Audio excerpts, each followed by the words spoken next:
Warning! The Stone Age Gamer podcast includes a lot of bad language. Cover your motherfucking ears.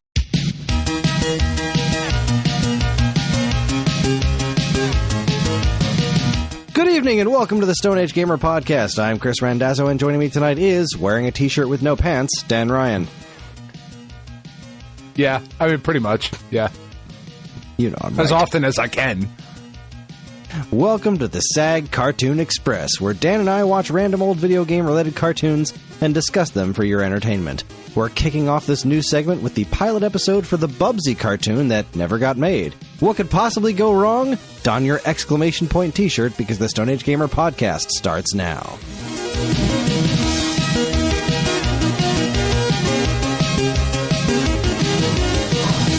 Well, hi there, Dan. This is episode 501. It's the week of February something, 2024. I'm looking at my calendar. What is it? It's about the 16th. Wow, 16th. Man, yeah, let's do that. We got so professional here at the beginning, and then right back off. Maybe in another 500 episodes we'll get there. You just have to lure them in with the opening paragraph. Everything past that, you don't need any professionalism. How you doing, buddy? How you doing, huh? I'm all right. I'm tired. Yeah. Good talk. The puppies. Yeah. Good night. I've had enough. The puppers. Speaking of the puppies, where the hell is my dog? Oh, I don't know. Probably trapped in John's room. It wasn't my turn to watch him, to be fair. Fair enough. Anyway, go on. On Sunday, 2 days after we record this, the puppies will be 9 weeks old. And one of them has been adopted. Bowser has been adopted. He was the biggest one. And I think I reported last week, like it's official. I think I had mentioned last week or the week before that they were around like 15, 16 pounds at the smallest. They are now over 20 pounds at the smallest. And we had to take down the whelping box that I built because they're too big for it. So we have this gigantic X pen up in the house right now. And because they are at the age and the size that they are, they have to be out, right? And they have to be playing and running and all of those things. And it is just a fucking nightmare, Kris. Like, it is just, I walk into the door from work and it's like, oh dear God. All right, everybody come bite me. Everybody come jump on me. They're all like, fuck, you're here. You're here, something new to chew on. Son of a bitch, we're so excited. And their teeth are real sharp. And they're just, they're fucking everywhere, Kris. They're everywhere. And I can't, they wrestle and they fight and I can't focus on anything. It's absurd. It's absurd. I'm so tired. I'm so tired. I cannot imagine your life, sir. Peach, the mother, has decided it does not matter. She's not allowed in my bedroom, right? Naturally, because enough. She has decided that she no longer likes that arrangement because she can't tell us when the puppies are doing whatever or when she, whatever the fuck she wants. I don't know what it is. But the door jamb or the molding around my bedroom door used to be white. And it is now back down to the wood because she just puts at whatever time she feels like it. Sometimes it's 5:30 in the morning. Sometimes it's 4 in the morning. She just puts her big old paw on the fucking molding of the door and just drags it down like nails on a chalkboard. Because even though I get up and I yell at her, I'm still up. And she doesn't understand that not all attention is good attention. She's like, oh, you're here? Sweet. Let's go hang out. Fuck you. Do you think it doesn't understand or doesn't give a shit? Maybe a little bit of both. I think if she did understand, she still wouldn't care. I think that's really where it's at. God damn it, man. I'm just exhausted. just exhausted. It is and I did this to myself. Nobody made me do this, Kris. That's the worst part. This was voluntary. This was a bad idea. You weren't like, hey, you shouldn't. Where were you? I was here, not having a bajillion dogs. Well, fuck, Kris. How's that help me? You have one less dog. What kind of friend are you? Prick. I did find out something interesting. Interesting? Weird? I don't know. I thought it was kind of interesting. So a single sperm. Okay. I know it's weird. It's a weird transition. All right. Yeah. No, it's a single sperm has roughly 37.5 megabytes of data in it, of DNA information, right? So like 37.5 megabytes of data. And if you extrapolate that out to a full ejaculation, on average, I obviously didn't go around measuring, but on average, that would be a data transfer of 1,587.5 terabytes of information, which is crazy. And like, it was just like, I read that, I'm scrolling through and I read that and I was like, man, that is a lot of information to swallow. You're a funny guy. Yeah. That's where I'm at, Kris. This is what I got. We did a 5-hour podcast last week. I think I've slept maybe 6 hours this entire week. It's this is what you get. A lot of information to swallow, jokes. Which is what the people are here for, I think. It's what they demand.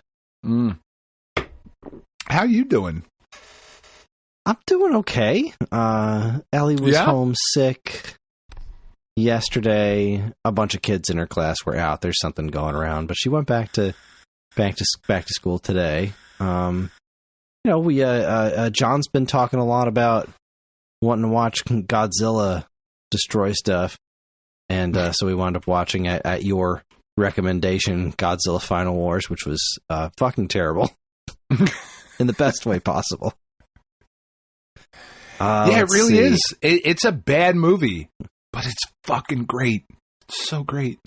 Yeah, it was really we were entertained. Everyone in the room, especially once there came a point where Karen texted me. Let's see what the exact words were. She texted us. We started the movie at about 6, and then at 6:57, she texts, "Where the fuck are the kaiju?"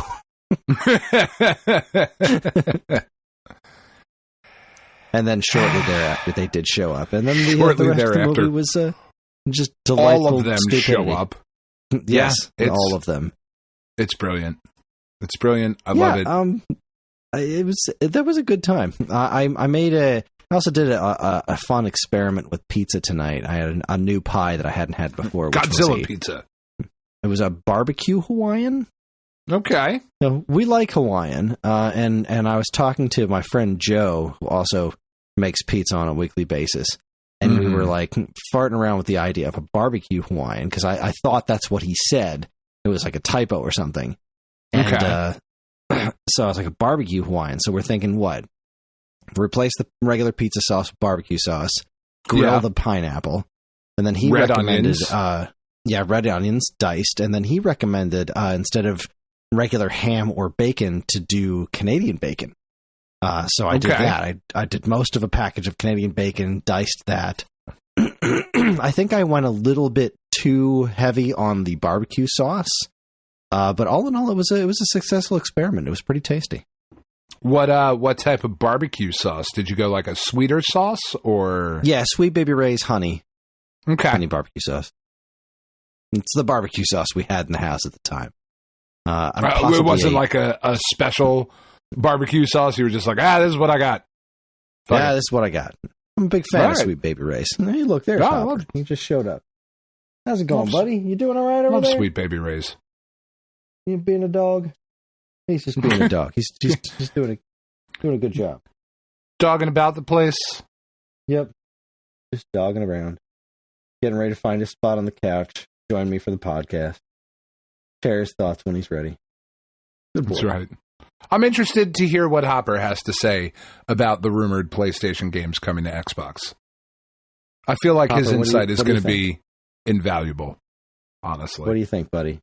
You got anything to say? No. He's sniffing his crotch right now. No, that's about what he thinks about. Yeah, all right, fair. That's how I feel about Halo. So it's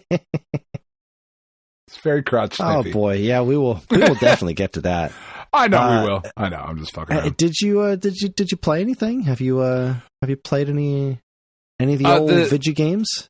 Not really. Minus just like the maintenance stuff that I play. Show Snap. New season of Snap started.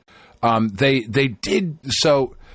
Here's the thing. I don't know how I feel about it, Kris, because I feel like my gut reaction to the announcement was, well, I should never open this app again. Which I thought was maybe a bit of a strong reaction to it. But they're now sending, and it's just started. I haven't gotten one yet. There's not like enough data going around in the community to really kind of judge how scummy or potentially nice these offers are going to be, but they are going to be sending personalized offers in your shop for real money based on the type of player that you are. So perhaps you will get offered something that is a variant and credits, or a premium variant and gold, or a this and a this thing. And they're going to use like the data that they collect from you, which obviously you're playing their game. They're going to collect data from your account. All of that is understood. But to then send like directed bundles for you to purchase feels really fucking predatory. Like when you put it that way, it doesn't feel like I don't see how that's a good or okay thing. But maybe it's not as bad as like I initially thought. Maybe it's not so crazy. I don't know. I'm not entirely sure I'm understanding I'm not sure I'm following you. So it's Marvel Snap, right? Yeah. And they're going to send you on your birthday. No. No, in your shop. So right now, if I open Marvel Snap and I go into the shop, there is a bundle right now for a Sunspot variant, 2,000 credits, 155 boosters, and an avatar. Okay, so cosmetic, a cosmetic plus boosters. That is $10. $9.99. Then there is another bundle that is 2 cosmetics, a magic variant and a Doctor Strange variant. The avatars that go with both of those cards, 310 boosters for each of those cards, 2,000 credits, and 3,000 collector's tokens. That is $40. Okay, so there's different bundles that are sent out to everybody. But then they have also said that they're going to be sending personalized bundles to players. So if you're the type of player who spends a lot of tokens, you might get a bundle that is like, hey, for $20 you get X amount of tokens and a variant. Or if you're the type of player who upgrades the shit out of cards all the time for variants and splits and whatnot, and you need credits to do that, you get a bundle that is credits and a variant, or whatever the case may be, for different real life, U.S. American dollars at different times throughout the weeks, throughout the months, but all based on you and your playing habits. It's like directly targeted advertising, but with a monetary component behind it. Like personalized deals. Yeah. Well, I mean, that doesn't sound so bad. I don't know. It feels really shitty, though. I don't know. It feels weird, I guess, because it's a game and not, I don't know. Because Amazon does the same thing all the time, right? Like you buy a thing on Amazon and then you get an email and it's like, hey, here's a bunch of other shit. Here's how much it is. Like, it's really not that crazy, but it feels different to me for some reason in like a mobile game where I already gave you guys like $20 a month. Fuck off. You're not getting any more out of me. I don't know. It feels kind of strange. I mean, think more. It's a mobile game. Their entire purpose is to be as scummily monetized as humanly possible. Like, for sure. I don't know. It just sounds like almost friendly to me. Like in comparison to what the general consensus of mobile games is. What you're talking about seems like reserved. Yeah, I don't know. I don't know.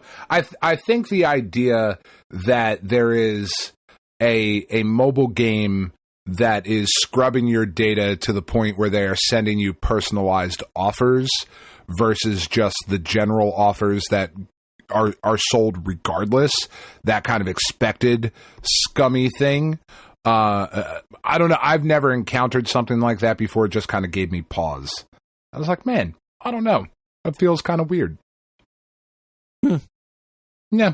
Yeah, I don't know. Well, I don't know, but I still played it a bunch this week. So I'm sure it's fine. I mean, I'm not going to. I mean, really. We got we had a thing with the electric company came out and gave us a bunch of free light bulbs. I think I told you about that a little while ago, and they while they were there, they're like, we can install a smart thermostat to help you save money for free. We got a program going on right now, and we're like, okay, sure, why not? I like smart things. I love like, smart I talked to my friend, and she was like, yeah, I don't know, man. Then they can like, I don't know, it feels like they could control your stuff. Like, they'd have your information. I was like, it's a Google device. They already have all my information. Yeah, that is certainly true. What are they going to do? Lower the degrees in my house? That is like the least, that's the least dangerous thing they could possibly do to me. I am so far over that dam, it does not fucking matter. Yeah. So the guy showed up and he installed the smart thermostat, which is pretty spiffy, and I can control it with my phone, which is nice. So like whenever I go out of town, I can be like, all right, let's change the temperature while I'm away, and then make it right back to comfortable when we come back. Like, it's just nice to be able to do that from a distance without having to get up and actually do it, because that's the level of lazy I am, I suppose. But he also left a bunch of shit here. I walked out to take the kids to school the next day, and there were 3 more thermostats in his entire tool bag with his drill and everything in it. Oh, I was that's yours. He's gonna want this stuff back. So I texted him, and he said he was gonna come get it, and then he never did. So I'm gonna hang on to it for a little while longer, and then at a certain point, we were like, well, how much do these things fetch on eBay? Because maybe you should just go around and install a bunch of thermostats for people. It looks all official. Be like, yeah, I could. We're doing this for free. It's this program. Just see if you can get away with it. I watched him do it, and I wasn't 100% confident that I could remember what those wires did.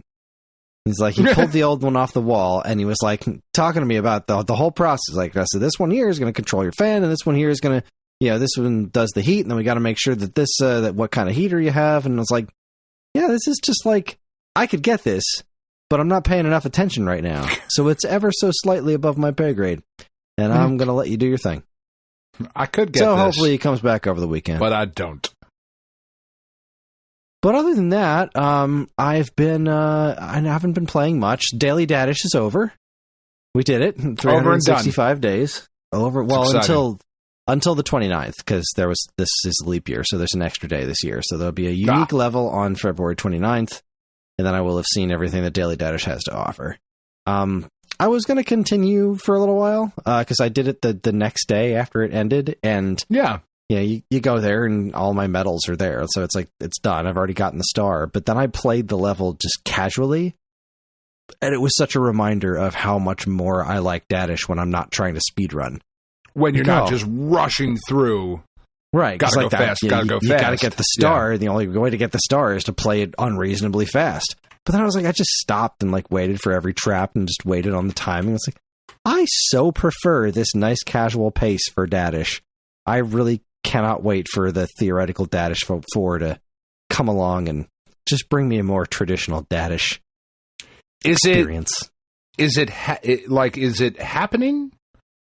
Has it been talked about, or is it? Yes, and it has been talked about on his Twitter. He said something along the lines of, yes, I'm working on the next Dadish game. He didn't say anything about what it is. It's Dadish 4, but he's working on another Dadish game. Okay. So that's kind of nifty. That is kind of nifty. I think I mentioned that I finished Arzette. I mentioned that last week. Oh my God. So I got in the mail this press kit for Arzette, which is fucking amazing.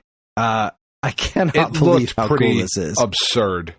It's ridiculous. What I didn't show off in the Discord, there's this like little miniature book-shaped thing, but when you open it up, it plays the trailer for the game on a little screen that's built into it. That's wild. It is so freaking cool. I got confirmation that the CD that was in there is not actually a CDI CD. They just made it look that way as a nod to the way people used to get promo games for CDI back in the old days. And I got the damn controller, which I tested out today, and it's fucking terrible. Well, yeah, it's a spoon. How good really could it fucking be? It's exactly as bad as I imagined it being, which is not as bad as the CDI controller that I have. I stand by that the controller I have is the worst of the CDI controllers, which is the wireless one that's just a little circle, squishy rubber pad. It's fucking awful. This one at least has tactile buttons you can press. So I played ours. I went right to Arzette. I plugged into the USB port. I went straight to Arzette. I turned on the classic controls, and it was like, this is absolutely hysterical. I was just pressing up to jump, and I was able to get through a stage. I went to the first stage in the first area in the game, and this character I had met earlier in the game was like, if you can beat me to the end of this level, then I'll give you something. It's like, oh, right, because there's still like stuff for me to do in this game. I didn't 100% complete it. Yeah. And I was able to do it. Even with that shitty controller, I was able to beat him to the finish line. So there is your example of how well done the controls in Arzette are, even when you're playing with that goddamn thing. Now, and then I made no, go ahead. Can you use that controller on other games?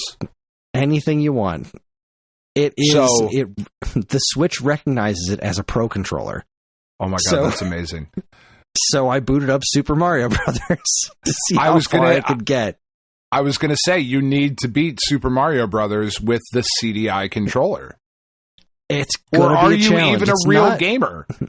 It's not doable. Like, I think I can do it, but I didn't have the time for it today. I beat like the first couple of levels just to see how it would work. The problem is that the A and B buttons are absolutely nowhere near one another. So if you look at the little spoon-shaped thing, the A button is on the three buttons that surround the circle at the top. The A button is the top right one, whereas the B button is one of the tiny buttons, one of the 6 tiny buttons on the bottom of the controller. Sure. So the way I played it was I I used my thumb on the, let's call it D-pad, to move Mario around, and then I kind of used my thumb and then my middle finger to hold the B button and then use the A button to jump. It's ridiculous. It's just absolutely ridiculous. And you can't use save states or the rewind feature because the controller doesn't have L2 and R2, so you can't access the in-game Nintendo Switch Online menu. It also doesn't have a right analog stick or a regular analog stick. So while it registers as a Pro controller, it does not have all the functionality of a Pro Controller, obviously. But That's outstanding. The cord's nice and long. I was able to sit back on my couch. I can't believe this stupid fucking thing exists. It is the dumbest thing. It's amazing. I can't believe how well it works. And I can't wait for somebody to make a CDI adapter for it, because it's going to happen. Yeah. Would it theoretically make CDI games more enjoyable? Or are they just so far gone? Oh, no, it would. It's literally the CDI controller. Like, no, I know, that but it actually is works. Expensive.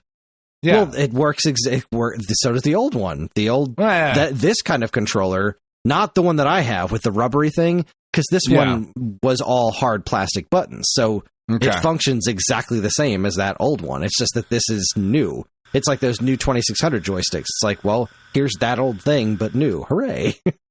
So rather than track down, like, you can order one of these now.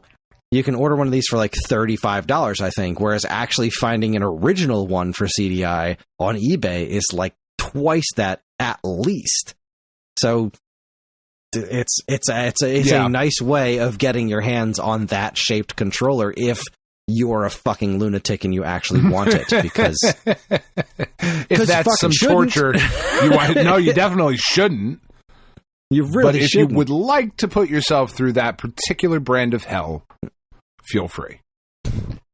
But the other good news about all the email correspondence I've had with the Arzette team is that the creator of the game would like to come on the show and chat with us sometime. Fuck yeah! So I absolutely want to make that happen, because I got so many questions about this game. I finished my review, which was pretty challenging, and I actually had a little bit of back and forth with my editor about it, because I wrote the review and I put a score on it, and he was like, your review doesn't read like it matches this score. Like, you're praising this game. You're making it sound like this is at least an 8 or an 8.5.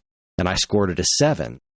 Right. And I was like, no, because it's not. I was like, because that's how I feel about it. And he was like, and he said, I understand that the number is what you want to put on it. I'm saying all the words you're writing in here are not making it sound like that. So you need to either you're scoring it too low, or you need to change the words to make it match it, because like he was 100% right. I was basically just gushing about the game towards the end of it and saying these kind of hyperbolic great things about it because of how happy it made me. And I was like, yeah, I really do need to kind of rein this in and focus on why I don't think it's... I just could not reasonably, thinking about the other things. Ah, damn, the big one popped already. Missed it. I was just about to start doing the big gambling thing. I had a half an hour. I was like, yeah, I'm going to wait till 9:40 and then get started. Holy crap, it was $46. Son of a bitch. That's what I get for talking about Arzette. Anyway, yeah, so the what's it called? The thinking of the other games that I've rated around like 8s and 9s, I was like, yeah, like I love this game, but it's the CDI Zelda games polished to their absolute shiniest. But those are such an intrinsically flawed thing to begin with. Right. There's only so good that you can make that without starting to really move on to the next level. Like, I think there's a lot of potential here. If they make a sequel to this, then it could theoretically be really, really freaking good. So, but it can't be this. It can't. Yeah, this is about as good as this can be. So the way I put it in the review was like, I wound up upping it to a 7.5. It's like, I feel good about this because you cannot undervalue the effort and creativity it took to make this concept come off so good. Right. But I also put the caveat in the review that if you are a fan at all of the original CDI games or the CDI in general, if you're a fan of any of that stuff, then you can tack another point onto this score. Because, like, me personally, I had like an 8.5 worth of fun out of this thing. But for the public at large, yeah, exactly, for people who aren't like CDI goons, who didn't look at this machine with starry eyes as kids, it's at least a 7.5, which is a solid score. Like, no, that's very a 7.5 is a very good score. Like, I intend to use the entire 10-point scale and not what most people look at when you look at review scores of like, well, anything less than an 8 is garbage. And then it's got to be, if it's not a 9.5, then it's probably trash. Right. And 9.5 to 10 is acceptable. Like, that's not which is how absurd. I want to do things. Yeah, this is completely insane. That's absurd. It's such an interesting game that I'm so glad exists. If we are going to have this guy on the show, I do need to play this game. I am not going to buy this game. It's just not a thing that's going to happen. I don't know if you want to ask him for another review code or we got to figure something out, because that'll be a really weird interview. I'll just sit here going, yeah. Uh-huh. When I reach out to him about actually making the schedule, I'll see if there's a way that I can, if I can get you another code. Is there a PS5 code? Is it on PS5? I think so. Or is it just Switch? Oh, it's definitely not just Switch. I don't know if it's PS4 and PS5 or just PS4. Let me check. Oh, well, that doesn't matter. But either way, I will be able to play. Yeah, there's a PS5 version. Or Steam is fine, too. It's on, looks like everything. Yeah, it's on good. Xbox Series X, PS4, PS5, and Switch. Good. Boom. Yeah, that'll be fun. I also just got notified. I need to look into this. I got notified that something from Limited Run was shipping out to me. It's not an order number I'm familiar with. And in the email, it says item number, description, quantity, and they're all blank. Huh. Maybe they just fucked up. Or maybe that's your shipping notice for the press kit? No, because that was a different email. I got that. Okay. And I just got today from Limited Run my, Trip World DX. So what do I have on order from these guys? I mean, it's way too early for Rocket Knight, obviously. Yeah. Looks, according to this, the only thing that's unfulfilled is the Ninja Turtles vinyl. I wonder if that's it. It has a completely different order number, though, so... Huh. I don't know. I don't know. Maybe it's something that Drunk Kris ordered. Maybe. This is weird. Drunk Kris ordered Sober Kris a present. Gimmick Special Edition for Switch. It says it was fulfilled, but also that it's in production? Okay. That doesn't make sense. I got that thing, didn't I? I'm sure I got the physical version of Gimmick in the mail. I'm sure I did. I'm so angry that I missed that gambling pop. Dadgummit. I'm trying to save up money here. I was getting ready. I was thinking maybe I should start at 9:30 again because it's been going off early. And I was like, no, I'm going to wait till 9:40 this week. That's what I'm going to do. I'm not going to waste any extra couple of, 20, 30 cents on extra spins. But no, I didn't do it. I missed out on 46 times 2. I do it on 2 devices. I'm very sad. I'm trying to save up money. I'm trying to save up money because I want to take everyone. We want to go on vacation next year. Next year, we want to go down to Florida for the Super Nintendo World. Oh, did you watch that trailer thing that they announced? They did they did a whole thing with all the worlds of the Super Nintendo I did. World. I saw that one. Yes, I saw that one. Dragons, all of that. Yep. Can I? As someone who lived in Florida and went to the soft launch of Harry Potter and has been there for the big things and had family members, can I offer a piece of advice? Please do. Don't go next year. Go the year after. I know that seems crazy to wait like 2 years, but it is going to be a fucking disaster of people and shit and broken things, because it always is. It always is, of course, and that's fine. I understand what you're saying. When I'm saying next year, I mean I'm not going to be there when it opens, and it's really going to depend a lot on when it opens. Because we're not. If it's probably going to open in like peak season. We're not going like over the summer or anything like that.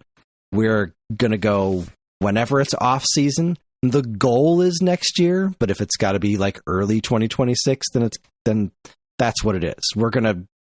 We're not planning on being there opening day or anything. We've got I hear you, and that is under advisement. That's definitely not the plan.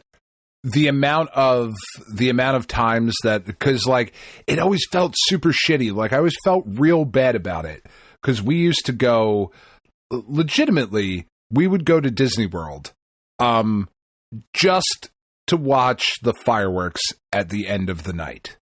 Wouldn't go on any rides, wouldn't do anything else. Like, we would just go and watch the castle show, and there comes Tinkerbell, and it's fucking great, and it's magical, it's amazing.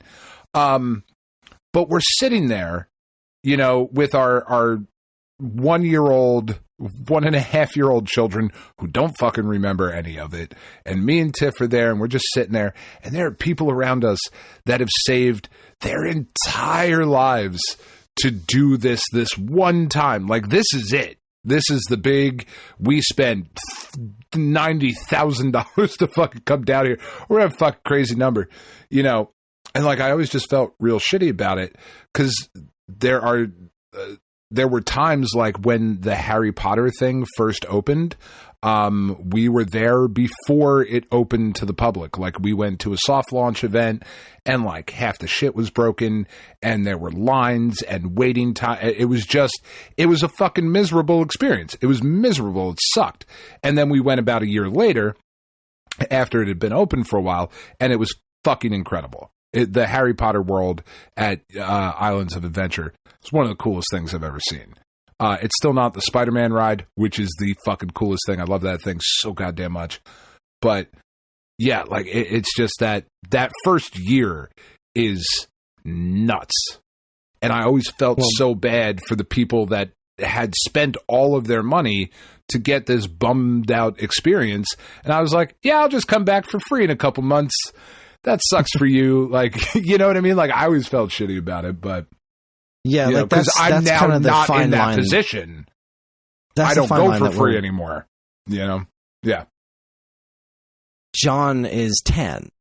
If we wait 2 more years, he's probably going to be over Disney by then. So, like, we need to do it before he's over it. Like, we wanted to wait until Ellie was old enough to give a shit. So that's right where she is now. But we have this window of the next like year or 2 tops. So like we've kind of got to make this work sometime within the next year or 2, because we don't just want to go to Universal. We want to go and do Universal and Disney, and then do the whole call thing. It a life. Yeah, do the whole thing. I mean, I would disagree that John would be over it. He might not necessarily be as excited to see like the characters and stuff in person as like Ellie might be, but the entertainment that is there in the park, stuff like Pirates of the Caribbean, the Runaway Train, like that shit's fucking timeless. You know what I mean? There's so much there. Haunted Mansion, so much of what's there is just so cool, and it doesn't matter how old you are. Like, will he be super excited to go on It's a Small World? Probably not, because nobody fucking is. But will he have some amount of nostalgia, even though that's weird to say for like a 12-year-old? But will there be some of that built in for like, Peter Pan ride? Peter Pan ride's really fucking cool. I don't know. I know that I went when I was there. 13. I went when I was 13, and it was fine. Like, my only good memories from that time were of Universal, and there was nothing at Disney that did anything for me when I went when I was 13. You didn't like Pirates when you were 13? I don't know that we went on Pirates. Well, how do you... Space Mountain? Was that even fucking open? Space Mountain was fine. Space Mountain's great. How dare you? Space Mountain was fine. Because, like, we used to go to Busch Gardens all the time. As a roller coaster, Space Mountain was fine, but it wasn't, like, anywhere near it wasn't the big as bad exciting wolf as or the Loch Ness monster. Like, I get that. Exactly. It wasn't. It was. It was weaker than all of the coasters at at Busch Gardens. So, like, yeah, that didn't really do much for me. But as a point of fact, has John been to those roller coasters? John does not like roller coasters. Well, okay, so Space Mountain doesn't really do anything for him then. Yeah. But all I'm saying is I hear what you're saying. I do get it. I do. But I can't, like, we're not going to wait another 3 years. That's just not going to happen. There's, at that point, we're spending money so that John can have a miserable time. Because I get that. I would rather him have some fun and have there be some things broken down than have him go and just be miserable because he's too old to give a shit about anything there. Yeah, so, he's too cool to care.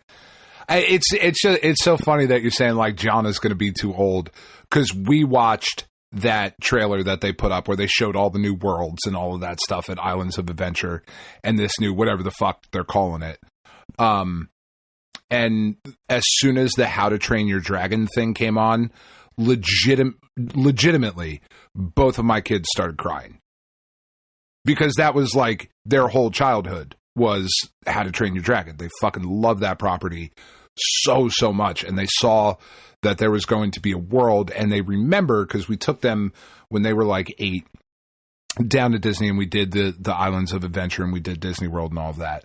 So they kind of remember, like, what the Harry Potter world was like and what the Marvel world was like. And they started, like, just going off about the How to Train Your Dragon one and the Nintendo one as well. Katie was like, I went back and watched that trailer and I didn't see any of the hidden Pikmin in there, and they better be putting the fucking hidden Pikmin in this goddamn park like they did in like, she was going on the whole thing. But, like, Tiff and I then talked about it, and we were like, all right, well, we're going to then do that for their 18th birthday. So they're going to turn 15 this year. So for their 18th birthday, that is the next time we are going to go down. And they're going to be, like, it's funny that you say John is going to be too old. My kids will be turning 18, and we will be going there on purpose for that because they will be excited as shit. Right. Can't wait. I feel like once you rack back around to 18... Then it's okay again? Then it's okay again. See, like, the problem for me, and again, I think it might have just been when I went, but I know it was around when I was, like, 12 or 13, and there just wasn't all that much stuff to do. Like, we didn't even meet Mickey Mouse. Like, the only way to meet Mickey was to, like, pay and wait in some line or something. There just didn't seem to be much of anything to do, and it's my understanding now that that's changed a lot. But, like, I remember when we went there, the focus was supposed to be on Disney, and then we went to Universal one day, and that was like the fucking Muppets thing, the King Kong ride, like Jaws, that Back was to the Future, awesome.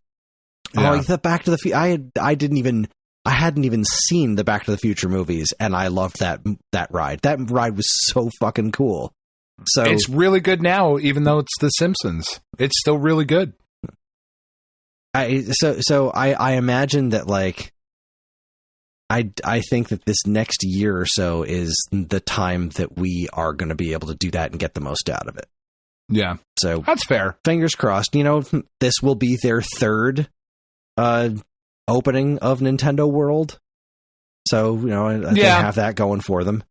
They've done it twice now, so I feel like a lot of the kinks have been worked out, and if I wait a decent amount of time, we'll get there. But I don't think waiting another couple of years is the right move. Like, the goal is to try to get this done in the next year and a half.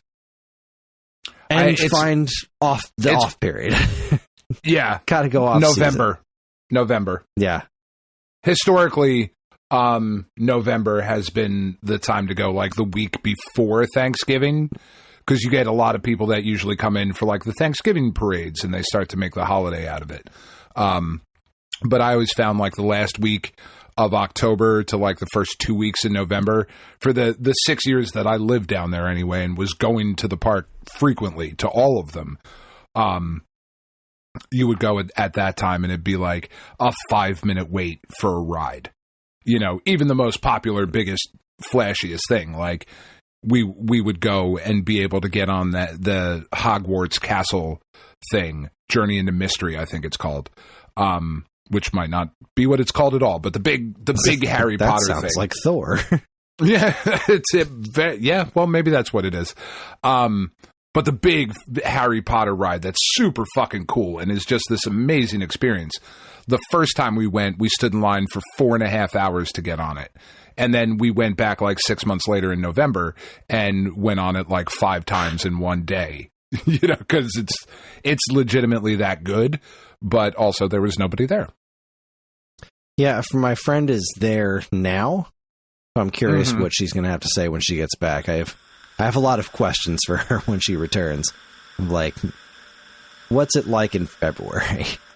Because I also can't imagine it's like super busy in February. It was pretty cool in February. Any time from what I remember, where kids are supposed to be in school, I feel like is at least a step in the right direction. It is. It is. You want to pull your kids out of school for a week and take them down there and do the thing. It's absolutely. It's fucking like it's hard for me.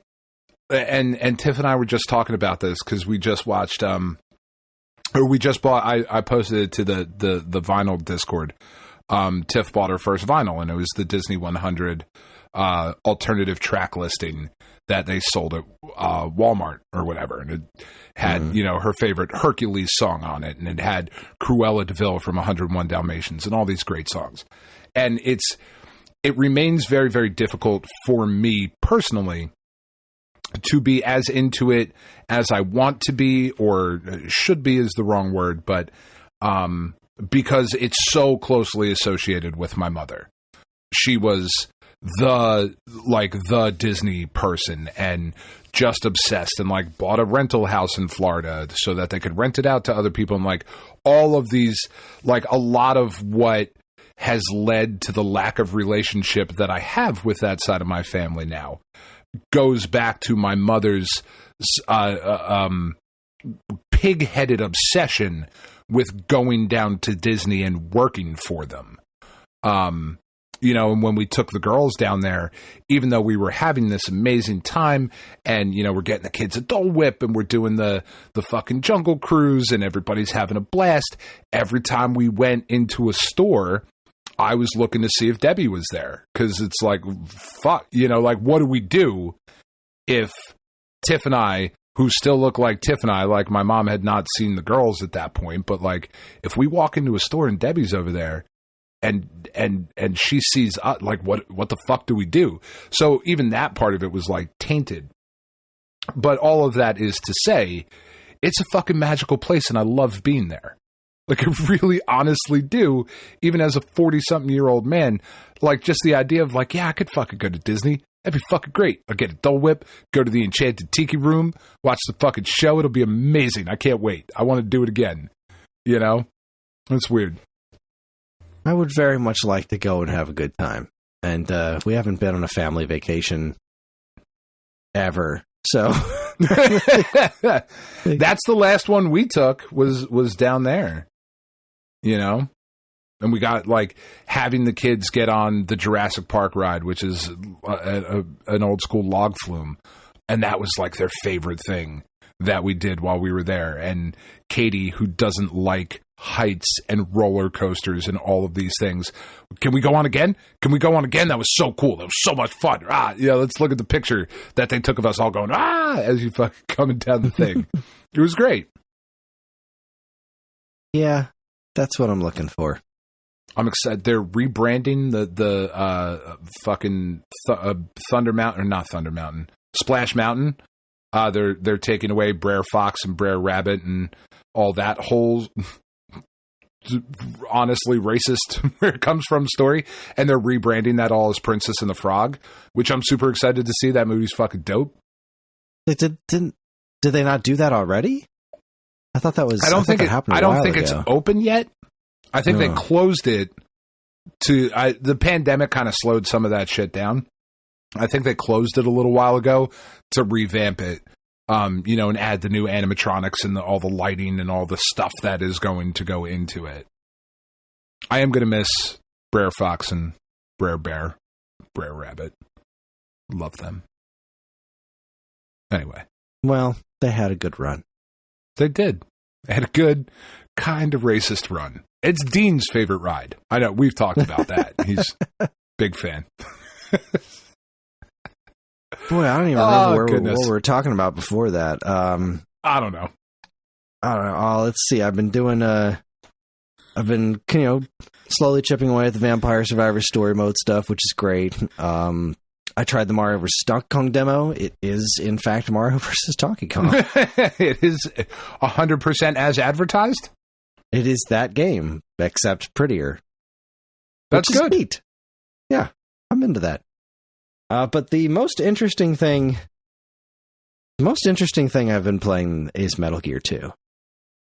Okay, the MSX one, right? Yeah, I have some very mixed feelings about that game. Mm-hmm. It's taken a lot of the wind out of Metal Gear Solid for me. Okay. Because Metal Gear Solid... It's Metal Gear 2. It's Metal Gear 2. All those really cool and interesting things, he did them already. He just did the same thing twice, the fucking hack. He didn't come up with anything new for that. The memory card reading. But like the back of the box was in fucking Metal Gear 2. The climbing up the metal staircase, run away from all the guards is fucking Metal Gear 2. It's the same exact plot beats. He just made Metal Gear 2 again on PlayStation. But better? How fucking dare he? Well, but better, sure. And it's been a long time since I played it, and I'm really looking forward to playing that again. I really am, especially after playing this and kind of getting those little bits of story beats about Gray Fox that I didn't have before. And this is a very entertaining game. It's interesting how much farther along the technological leap from the first one to the second one, as far as like, what the guards notice and what they don't. It's huge. How like they'll turn their heads and see it from side to side. They'll hear things. It still has some obnoxious things. I think I've figured out the save point system. It seems to be centered around elevators. Mm-hmm. So if you go into an elevator, when you save, wherever you are, it'll bring you back to the last time you used an elevator, which seems like an odd thing to center your saving system on, but whatever. It is an interesting game so far. I am very much enjoying it, and I'm very much looking forward to making it onto Metal Gear Solid. I think I'm 3/4 of the way through Metal Gear 2 now. I am following a walkthrough because who has that kind of time? It is still pretty obtuse design-wise, similar to the original Metal Gear. It's just like, if I wasn't using a walkthrough, I would just be wandering for days. Just be figuring out, okay, now where to? Because nothing's telling me. Go back to this building. None of them are labeled. Do you know what this building is? Because if you don't, figure it out. So I'm really happy to be using this walkthrough that's making it a lot easier to figure out, but it's no less fun. I just used the hang glider, which fit in my pocket somehow. I did the thing with the bucket. That was real interesting. Because I did the cardboard box. I get it, all right. Fits inside a cardboard box. But then when I put on the bucket, I was like, what's he going to do with the bucket? And then I equipped the bucket, and I was just a bucket. Like, but whoa, wait a second. Snake doesn't fit in that bucket. No. I know this is an MSX2 game, but we've been adhering to a certain degree of realism this entire time. And a certain degree. Unless that bucket's a fucking TARDIS, he's not fitting in there. And then I start walking, and he's walking with the bucket, and I'm like, oh, nope. You've gone round the bend, game. You've gone round the bend. Oh. The bosses are a fucking joke, too. That's a big disappointment, similar to the first Metal Gear, because Solid has some really fun, interesting boss battles, and this is just like, every single boss is a complete fucking joke. The guys in the elevator whose secret special ability is that they can jump really slowly. What the fuck was that? Like, check us out. There's 4 of us, and we can jump. And like, but the bottom one never moved. I thought the game was fucking busted, right? So I'm playing the game, and my strategy was to just kind of stay toward the bottom corner and then pick them off whenever they moved, which was working out great. And then there was a guy at the bottom. There was a 4th one that didn't move for the entire fight, and I'm like, well, now what do? I can't get him to move. I'm like punching at him, I'm shooting at him. So I eventually go to leave the elevator, and once I got halfway across the room, he finally started moving.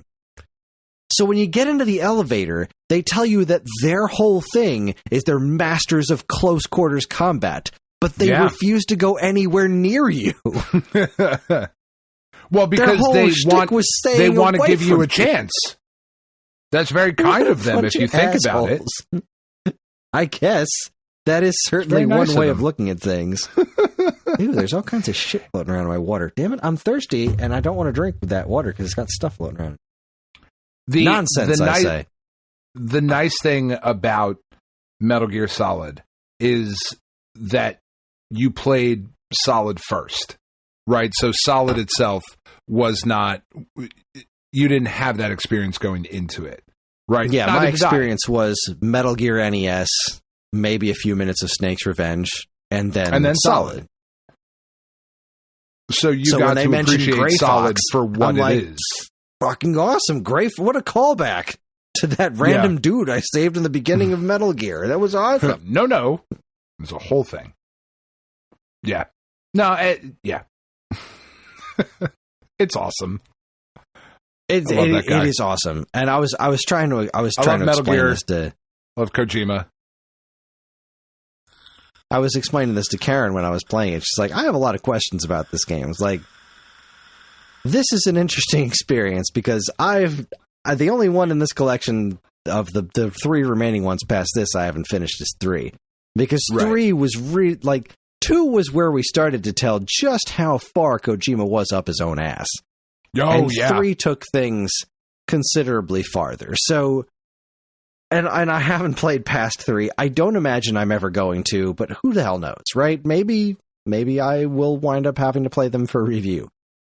Because that's what I'm doing here. Now I'm going to be blowing through. Like, that's this is my primary objective for the next couple of weeks at least. I need to get through the rest of these games. I don't need to get through all the games to review them. Right. This is my excuse to do it, so that's what I'm going to do. Now, I've never finished 3, so I'm going to make myself do that, and I'm sure it's going to be a hell of an experience.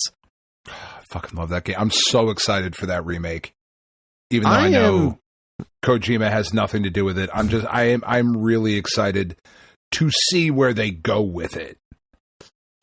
I'm very curious to see how that works out for them. I am also very curious to see what happens with the eventual Metal Gear Collection 2, because looking at this one, right? And so we've got on this one Metal Gear, Snake's Revenge for NES, Metal Gear and Metal Gear 2 for MSX. Those were our bonus content games, right? Right.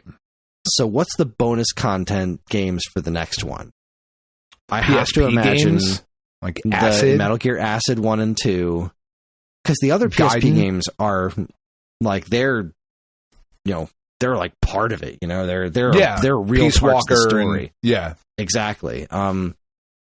Like, do we get Revengeance? Is that something that doesn't seem like weird bonus content side stories, right? Because we also got the digital graphic novels are already in here. So like, right.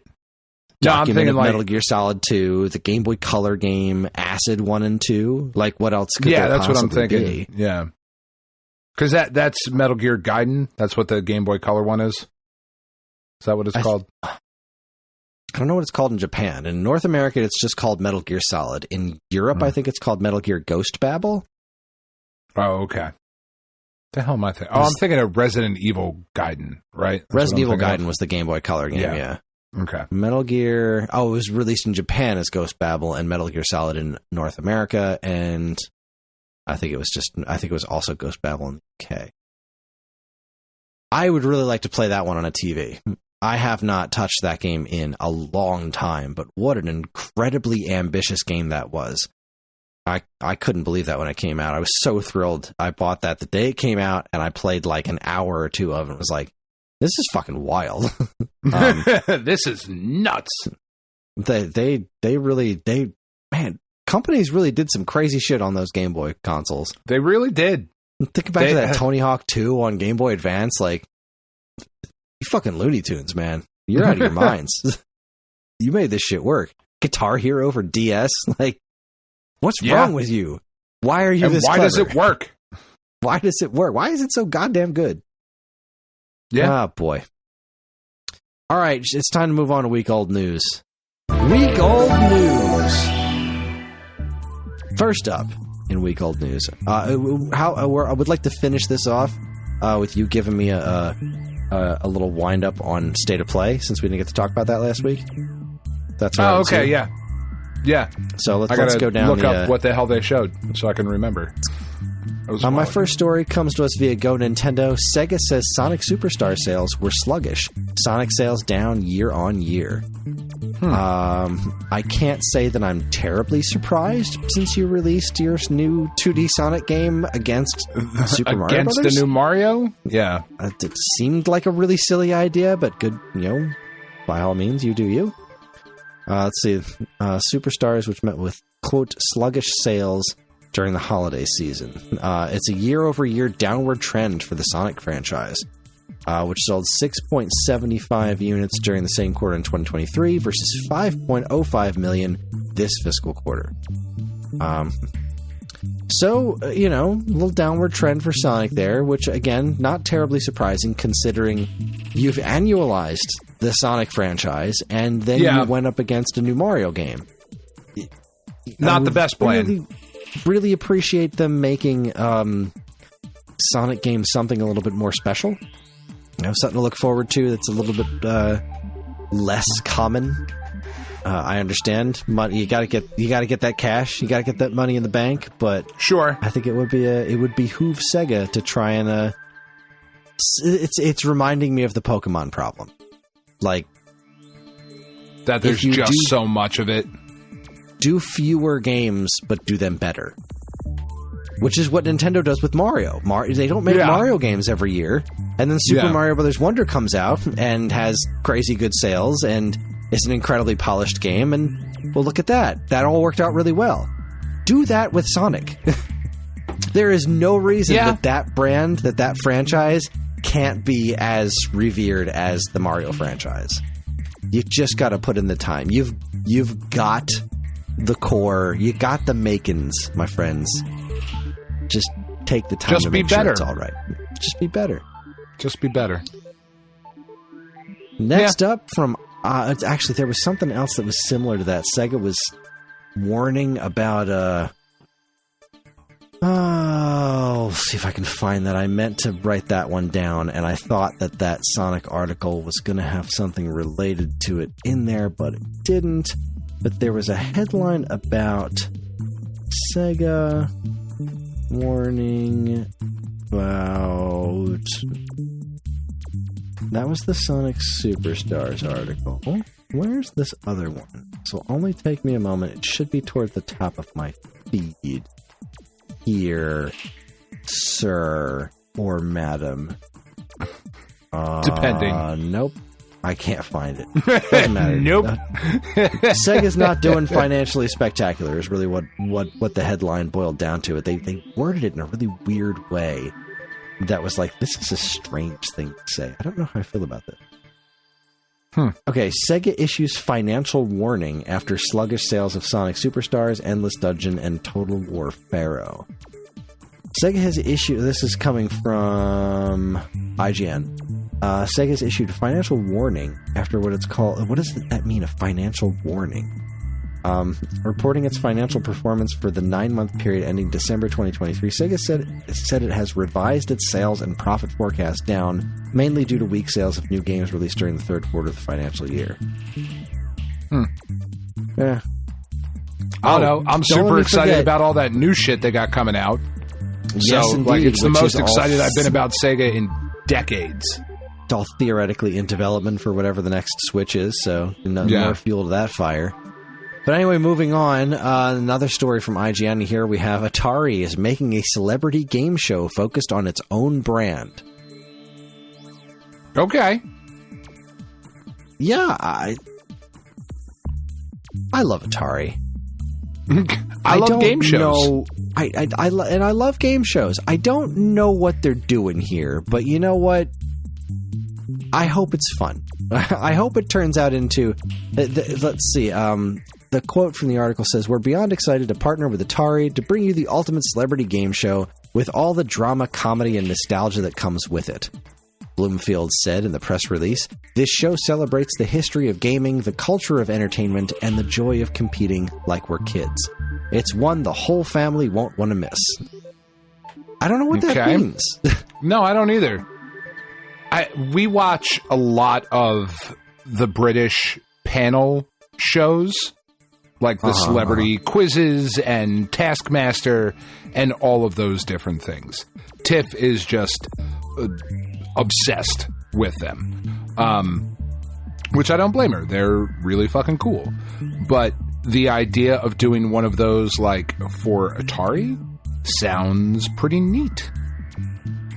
Yeah, I mean, I remember watching a few episodes of that Frogger show that came out, which was basically an obstacle course show, loosely based on the game Frogger. I kind of remember that. Yeah, it's a thing that happened. Kind of.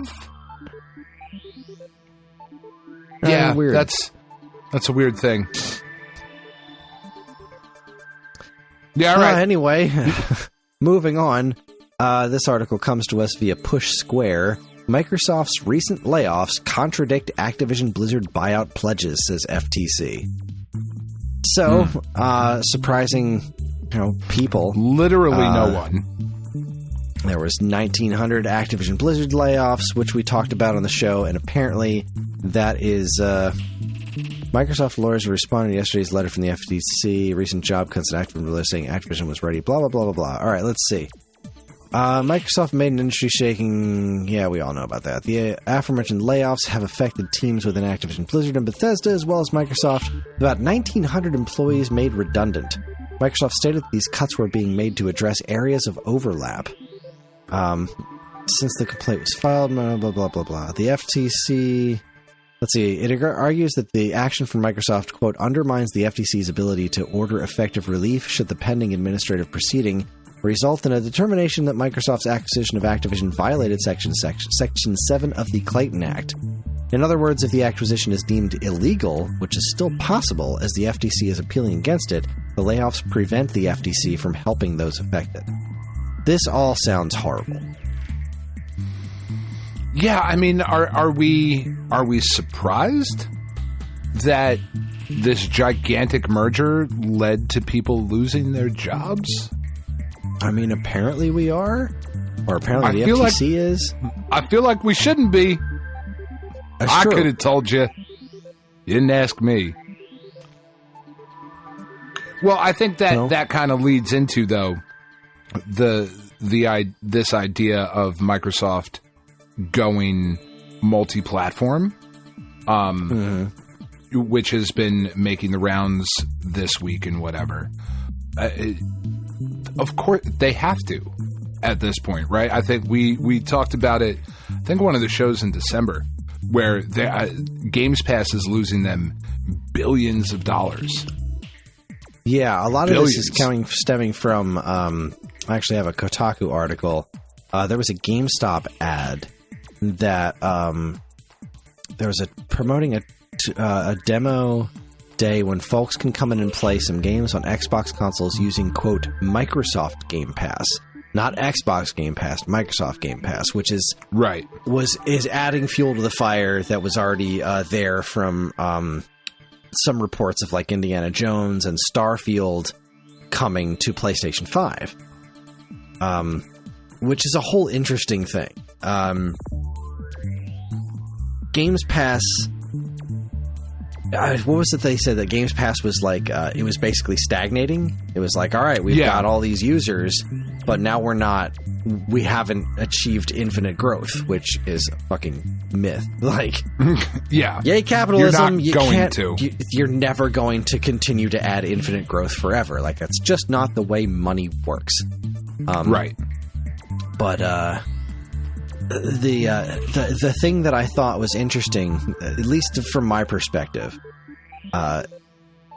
what Games Pass cuts out, what Games Pass kind of makes non-existent for Xbox, and this came up a few weeks ago when we were talking about how what was it, Limited Run Games said something about the fact that a handful of people were jumping on Twitter asking for Xbox, the Xbox version. Why do you guys hate Xbox so much? Like, we don't hate Xbox. Nobody buys physical Xbox games.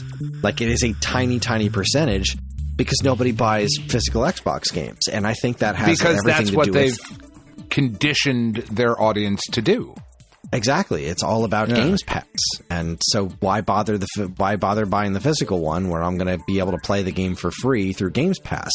But Microsoft is missing, so the games that they make, they don't get those sales numbers, They don't get on the charts or anything like that because nobody on Xbox is buying those things. But if they put those things on other platforms where Games Pass isn't the de facto way to play games, all of a sudden they can keep the Game Pass, it's Game Pass, not Games Pass. They can keep the Game Pass going on Xbox, but they can also start seeing the actual sales of their games, not even just physically, like just the games themselves, even the digital copies. They will be able to sell them on a game-by-game basis on those other platforms considerably better. You put, let's say Starfield came out on PlayStation 5, but it wasn't part of PlayStation Plus. It was just, all right, but you have to buy this game. That's probably going to sell for PS5 infinitely better than it did on Xbox Series already. Like, its lifetime sales will probably be blown out in no time just by putting it on PlayStation 5. And that's partially because there are...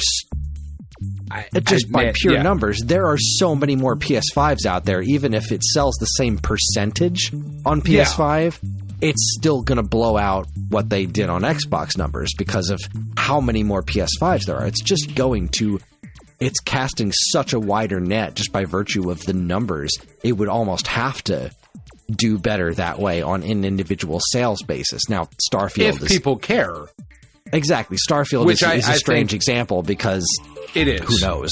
That game did not turn out to be what everyone wanted, but no, just and I think it is. I think it is example. Now.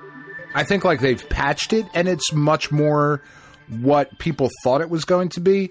And I brought this up in the Discord the other day, and then the Discord did what the Discord does, and it goes in a million different directions. But I kind of stand by it in the idea that I don't know how many, if Microsoft does not bring Game Pass to Switch and to PlayStation, I don't know how much more they're going to see. Will they see some amount of sales? Of course, absolutely they will.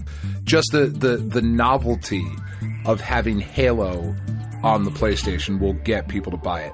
And things like Call of Duty, that was already going to be multi-platform. That was part of the agreed upon deal to purchase Activision, was that Call of Duty would be multi-platform.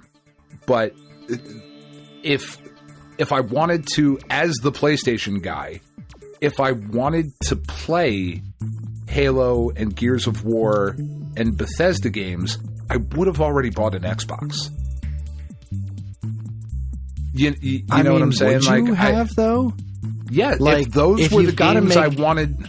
If those are some of the games you want to play, sure. But I'm pretty sure the majority of gamers out there in the world aren't in a position to drop $1,000 to have both platforms.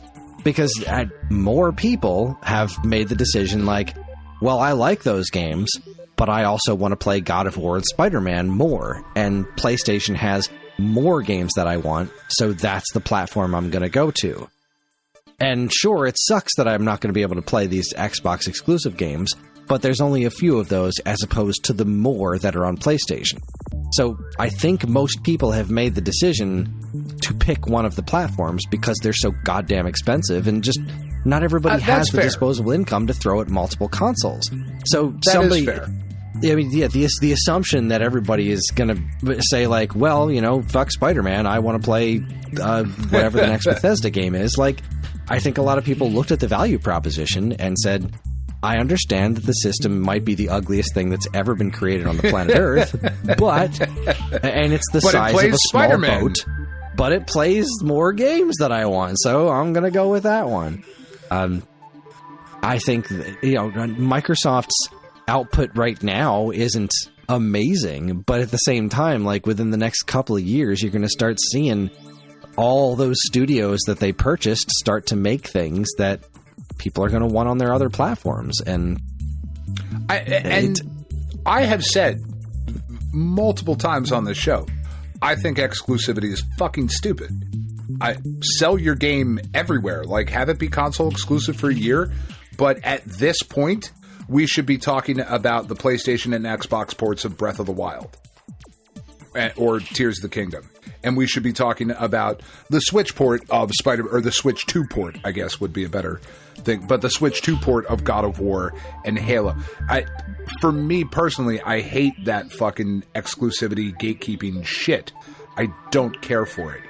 I just don't know the place that there were numbers that came out today. And I hope it's great. But don't get me wrong. I do not want Microsoft to go away at all. I want them to be a console manufacturer. More competition is always good. The consolidation of things leads to layoffs. It leads to crappier shit. I don't want it to happen even a little bit. Just looking at it from a PlayStation gamer looking at what the Xbox has, I would purchase the monthly subscription for Game Pass. But that's it, you know, like for me, and I know I am not representative of everybody, but I know I am also not alone in that. There's just nothing I need, or else I would have gone that way. Yeah, the platform, they're so intrinsically different at this point. You know, I think it's not like a hot take to say that Xbox gamers and PlayStation gamers are pretty different as far as what the main thing they play is, right? Just by virtue of what the exclusives are. So I don't know. I don't know how much. But the machines themselves aren't. Like, the machines themselves are not different at all. See, this is where I see this is where I don't necessarily agree on the Nintendo aspect of it, because their hardware is so different from PlayStation, Microsoft. Their basic formula is so different from what everyone else is doing. Sure. So their whole thing is, we want you to be a part of our ecosystem, and our ecosystem is the only place where you can play our games. They start, if they just stop that entirely and say, like, never mind, our games are on everything, why on earth would anyone buy that specific platform then, you know? They're cutting into their own thing. Microsoft and Sony don't really have that relationship anymore, because Microsoft has expanded so far beyond here's a handful of our studios that make these exclusive games for our platform. Now they've jumped out into grabbing the biggest names out there between fucking Bethesda and Activision. It's like, now we're running into situations where it would be obscene for them to not put their games on other platforms. And Microsoft clearly doesn't care, because they still make the money. Like, they look at their situation and say, well, we don't necessarily care if you play these games on Xbox or somewhere else, because we're not really trying to. Our ecosystem is multi-platform. Our ecosystem can run on anything. Whereas Nintendo's ecosystem is tied to, like, use Joy-Cons to do this thing, you know, like their whole thing is tied to, like, their thing. Whereas PlayStation and Xbox are around, these are the tenets of video games, and there will never be too many deviations from this core PlayStation controller, you know, like, this is what we have, and we're not going to deviate from this. And whereas this Nintendo's is the just form like, factor, these are the buttons. And This is what we Nintendo's just do. like, yeah, well, you know what? We're fucking crazy. So there's a 50-50 chance it's going to be a Wii U and a 50-50 chance it'll be a Switch. We'll see what happens. But this is one where you you're playing control Mario. with your balls. Yeah, This is where very you're playing odd. Mario. Yeah. But yeah, I don't necessarily see Microsoft going third party the way Sega did. Like, I Right. don't see them giving up on their own unique hardware, because especially if they lose the disk drive and keep doing what they're doing, like, it Why seems bother? like their hardware refreshes are just going to be like, it's like selling Apple TVs or Fire Sticks. You know, it's like, this is your Xbox machine. This will run your Game Pass stuff and just, you know, plug and play onto your TV. If this is all you want to do, then this is what you can do. Well, you do your Netflix and all that stuff. And if you want to do other things, you want to get Game Pass or whatever on your PlayStation 5, ta-da. But I think that if they want to, they keep Game Pass to their platform and use that to sell their hardware, and then get the games to sell on other platforms. Because I feel like game sales is what they're missing, right? They have Game Pass, and that's neat, and it was making them a ton of money. But what's missing from keeping them, the whole situation sustainable, is actual game sales. And putting Game Pass elsewhere will then cannibalize those game sales on those other platforms. But if they avoid Game Pass there and make the games that people actually want that they make on those other platforms, you've got something. But that's just my theory. I want that Indiana Jones game. I'll be real excited if that comes to PlayStation. You know, I definitely want to play that game. Not enough to buy an Xbox, though. No. Although I would for that. I would for that Kojima game. Whatever the fuck that's going to be. Exactly where I am. I gotta play that. Looked at the next generation of games and I thought, I'd like to play them, but I don't want to throw $500 goddamn dollars to do so. Yeah, I get that. In There's this just not enough economy, of it yet. Chris? In this economy? Come on. All right, Polygon. The headline here on Polygon is that the Disney Epic team-up is the first metaverse deal that actually matters. I had no idea this had anything to do with fucking metaverse. Doesn't everything? Disney bought a bunch of shares in Epic, and they're making some sort of Fortnite-flavored Disney Worlds crossover thing that I think just looks terrible. It just smells To be of product fair, to me. It is not for you. It is 100 trillion% not for me. So that's why I'm allowed to say I think it looks terrible. It just looks so unbelievably soulless to me. And I don't know, man. I don't know. I don't think the novelty of the crossovers of the worlds of Disney is what it used to be, because Disney Infinity existed and Kingdom Hearts exists. Like, this whole Disneyverse thing is not the it's not the draw that it once was. And every time they do something like this, it just smells a little bit cheaper. And I could be wrong. That people are if the friends of my children are any indication, they are super big into all of one of the girls had somebody over, and I think we were watching Ahsoka, or we were talking about Ahsoka when the show was on, and the child, who will remain nameless because that's not fair. I don't want to embarrass the poor kid. But the child said, "Oh, it's that character from Fortnite. She got her own show. That's cool." And I twitched. You know, I was like, "No, it's not from Fortnite. She's in Fortnite, but not from, you know." But it is having an impact, because that kid knew who Ahsoka was and thought Ahsoka was super cool and was like really into it and was like, "Oh, that's so fucking awesome. There's a show," and blah. So I don't know. Does it look soulless? I mean, I guess. I don't know. I don't think it looks like anything yet. Yeah. You know, it smells very... It smells like it could very much be something horribly predatory like Roblox. But I don't know. It's not for me. It's not going to be in this house. So, whatever. I don't know. I looked at this announcement and it just kind of made me twitch. I don't care for Fortnite. I get that. And I didn't know it had something to do with Metaverse, which is like, what the hell?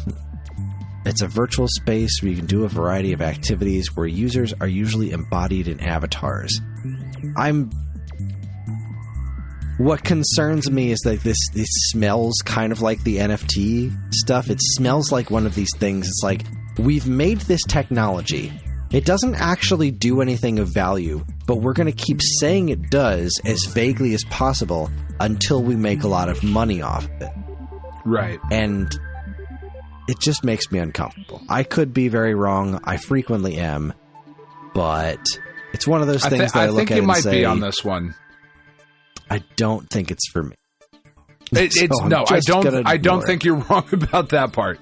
I just don't think it's going to be... Because I think the comparison to Roblox is somewhat fair. Fortnite is a platform now. It is not just a game. And the Lego thing has not been predatory and all of that. And by all accounts, it's been going very well. And people seem to really like it. And whatever Harmonix is doing instead of Rock Band or whatever they're doing within Fortnite. I forget what it's got a name. I don't remember what the name is, but... Fortnite on stage or some shit? I don't fucking know. Doesn't matter. Yeah, I know what you're talking about, but... Yeah. It's very different. Fortnite is a very different animal than what it was a couple years ago. Mm-hmm. I certainly do not love the douchey nozzle bro culture that is so associated with it, but that's also not necessarily what it is anymore, you know?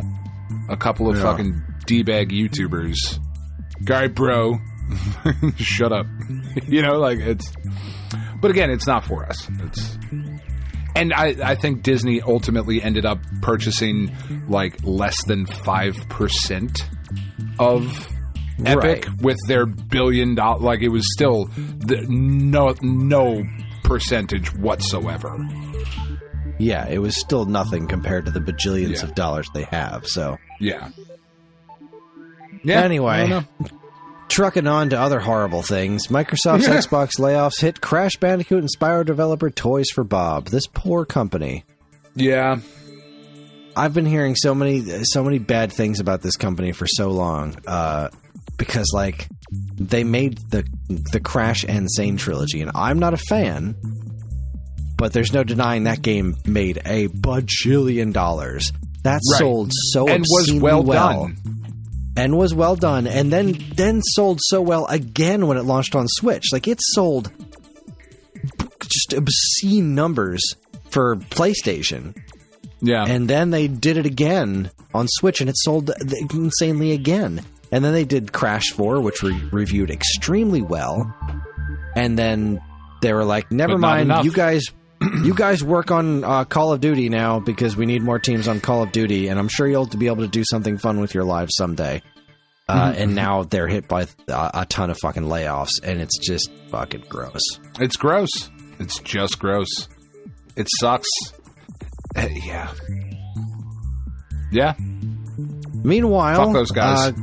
Go Nintendo reports that Switch has become Japan's best-selling game hardware ever.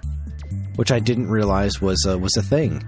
That's wild. I didn't realize that it's outsold everything else in Japan, which is fucking nuts, including the PS2. That's wild. I didn't realize that's how it was in Japan anywhere near that close. Because worldwide they're still a ways behind PS2. Right. Switch had to surpass Game Boy Color, which sold 32,470,000 units. And the DS, which reached 32,990,000 units. Thanks to their most recent fiscal report, we now know the Switch has done that with ease. So, it's on case to theoretically, like, if they do a price drop whenever their next system comes out, I don't think it'll be any question whether or not I'll be able to make it to that top spot. Yeah, but knowing Nintendo, they probably won't. They'll raise the price. Yeah, like, no, this is now a vintage system. You got to pay more. Yeah, this is going to be more expensive than Switch 2. Fucking weirdos. If they make a budget version of the Switch that they can continue to sell, like if the new system is backwards compatible and they can continue to sell the original recipe Switch, if they can pull off that. I mean, can you imagine if this new system is not backwards compatible? I absolutely can. I don't think it's so stupid that there's no other company on earth that would look at it and say, would do it. Yeah, but you better fucking believe Nintendo could look at that situation and say, this is going to make people angry. Let's need to do it. Do it. I have a reason why, and it's going to be some fucking ridiculous reason that makes no sense to anyone, but then it'll be some sort of like anti-piracy thing. Yeah. And it'll just make everyone sad. They have really, with the Switch, really established themselves as the leader again. I mean, it cannot be understated how much of a disaster the Wii U was. A fucking unmitigated disaster. And the Wii didn't help Nintendo be viewed as the place, rightly or wrongly, and I'm not saying I agree with it, but I think there was certainly the perception around the interwebs and within the industry, as far as like articles and reviews and those sorts of things at the time, that the Wii was not a system for serious gamers. It was the old folks' home so that they could play Wii bowling.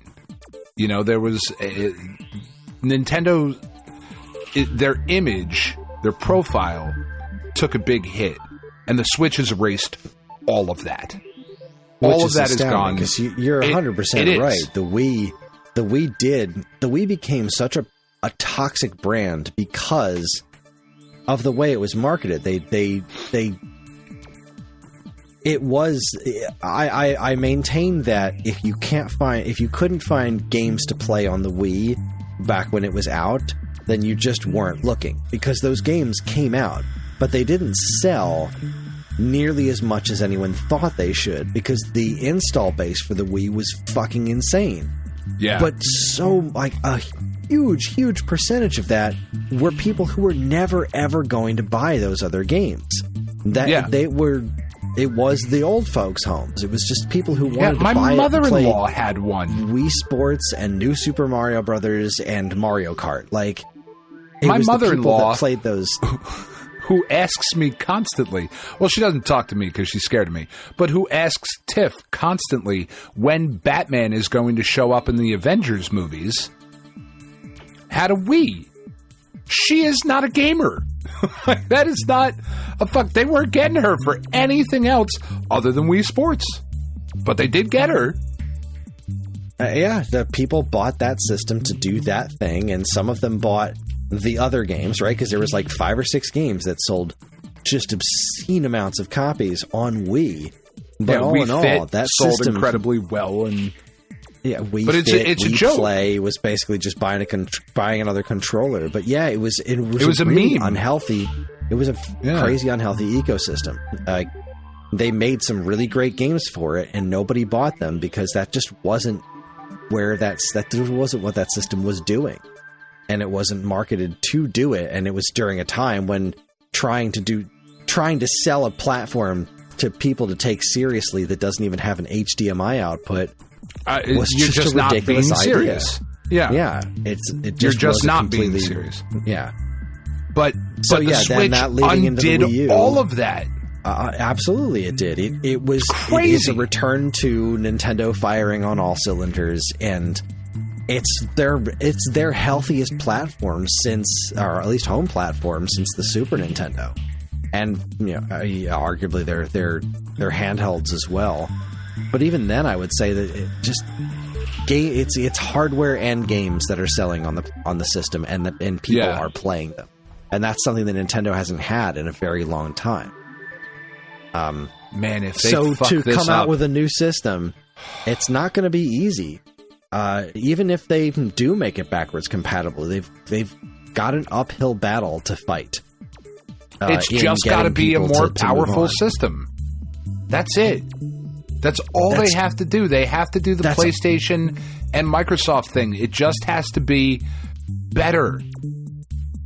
It doesn't just have to be better. It has to be better, and then the fact that it's better needs to be obvious to people. Because, the Wii U was technically just a better Wii, and nobody understood.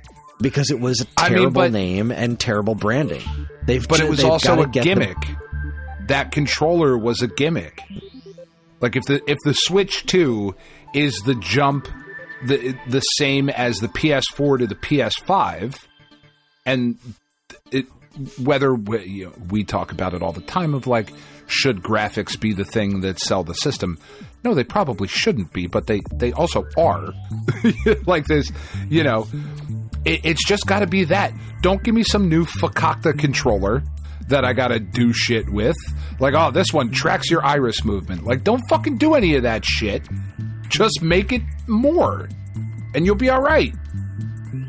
As long as they can convey that message, I agree. But being able to convey that message is going to be a huge deal. If they call it, like, the Switch Deluxe, nobody's going to know that it's a new system. They're like, well, I already have a Switch, so I don't need to buy that.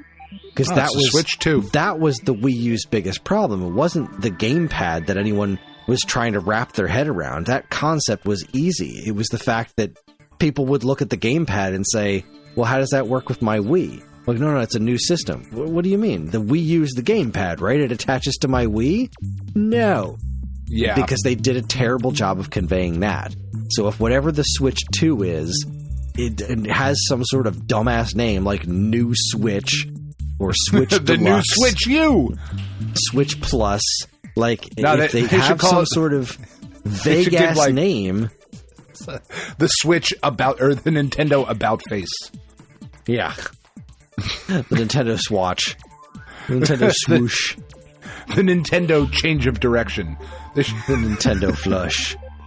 Just go through a thesaurus of fucking synonyms for Switch. Just find the most absurd one, and that is what they will go with, and then put U at the end of it. Oh, you make me so sad. I really don't want them to fuck it up. I really don't want them to. I don't want them it to either. Remain. I just want Switch 2. I just want to be able to, everything that I have to just carry over and then have it be stronger so that... Yeah, that's all it should be. That is all it should needs to be. Don't need to reinvent Show me the prettier wheel. graphics.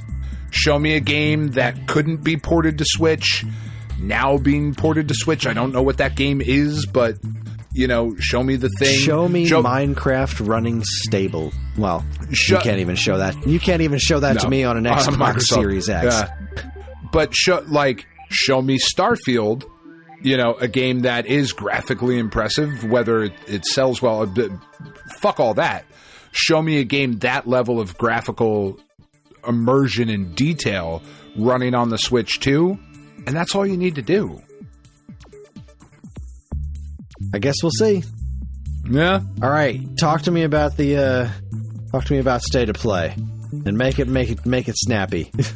Okay. I'll fucking take as long as I want, which is not very long on this. Sega showed off Sonic Cross Shadow Generations. There's Shadow stuff coming to the Generations game. Katie was really, really excited about it. And it makes sense with the movie coming out in December, I think. It's when Sonic 3 comes out. Am I wrong? So. Do you know? It's the end. I think it's end December. Of this year. Either November or December. I don't remember. Yeah, and there was the big spoilers for anybody who hasn't seen Sonic 2. There was a big post-credit scene with Shadow, and there's the Knuckles TV show that's coming out. All of that stuff with Sonic is great. They're doing good work there, but the games, whatever. They then showed off a bunch of stuff for Stellar Blade, which this game just looks fucking absurd. I'm actually way more excited about it now than I was. It looks like Anime Nonsense, the video game, but it feels, from watching the trailer, like a weird combination of like Bayonetta and Devil May Cry. There was one part in the trailer where the main character is in a ridiculous outfit surfing on her giant ass sword like through the level. It just looks absolutely insane, and I'm pretty stoked for it. Then they showed off the new Hoyoverse action RPG Zenless Zone Zero, which fuck you for making me say that shit, Hoyoverse. That's a dickhead move. That's a terrible name. I'm sure it is going to sell ridiculously well as all the other Hoyoverse stuff does, Honkai Star Rail and whatever. But it looks like more of that. If you like Honkai Star Rail, this is for you.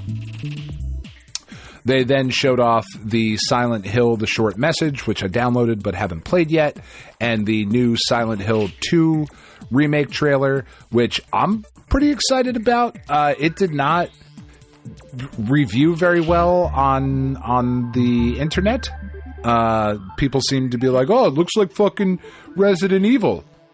Yeah, it does. They kind of figured some shit out with Resident Evil 4. Of these games work really well when you put the camera right there.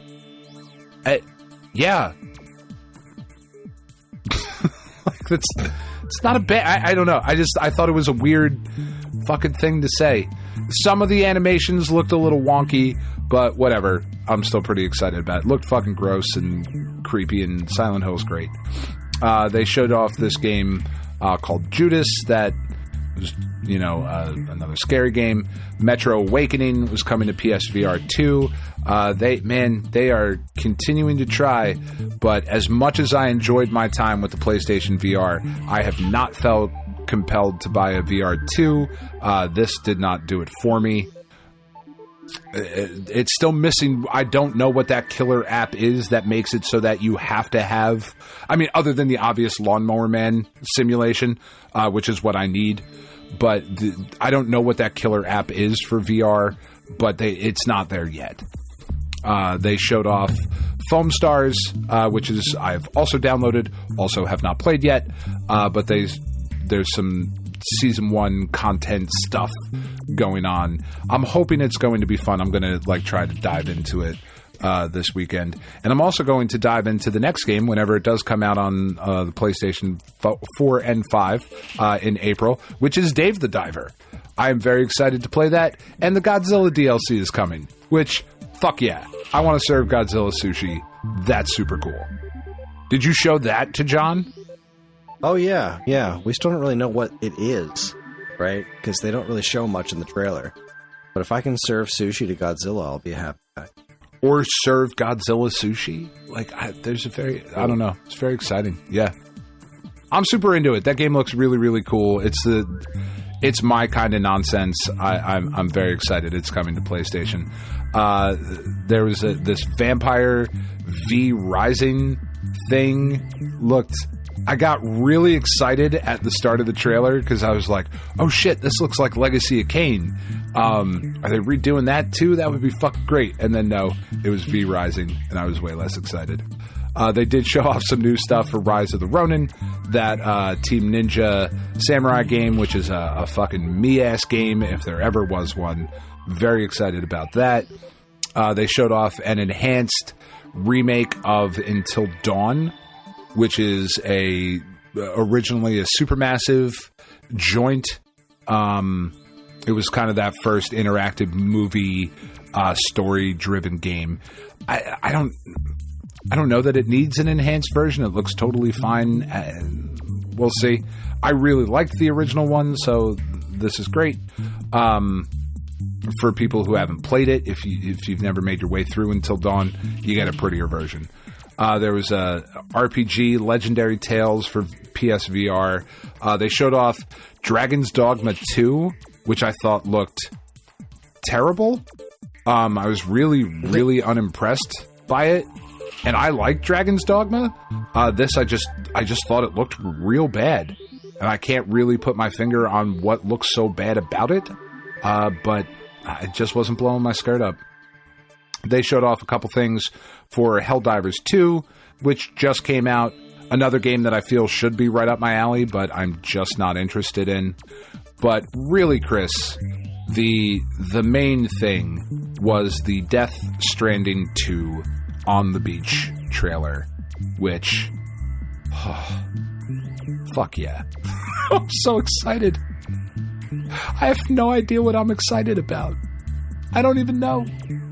There's a marionette puppet that you put on your waist and it moves at a different, we talked about this a little bit last episode, but it moves at a different frame rate and it talks and makes weird faces and it's just more Death Stranding and it's more absurdity and I can't fucking describe the trailer, just like I struggled to describe the game when we talked about it a few years ago. It's fucking weird, man. I don't know. I'm super into it. I can't wait to deliver more packages in this gorgeous looking world. It just looks like an absolutely stunning game. But it looks... there's guitar playing and weird hands. Dude, I don't know. It looked incredible. But then Kojima came out and, was like, we're super excited about this. And then kind of I thought the big bombshell of the state of play was that he is working exclusively with Sony on a new stealth action espionage title called Physint for right now. Physint. I think that's how you would say that.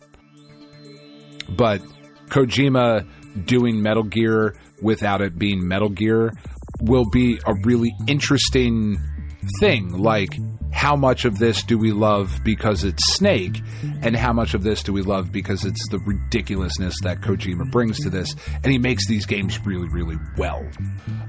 But that is not even going to be a thing that they start working on until they're finished with Death Stranding 2. So we're still a little whiles away from that. But that was really the big thing that they did. And then the following week, they did a whole thing for Final Fantasy VII Rebirth, the PS5, the part 2, basically, of the Final Fantasy VII remake. There's a demo out for that that's really fucking cool. And they did a little bit more of a deep dive on that. But I have avoided that because I do not want to play. I do not want to see anything. I just want the game, And that's where PlayStation's at. Oh. Was that quick enough? Play is pretty. Yeah, that was delightful. Well done. Okay. Thank you. Well played.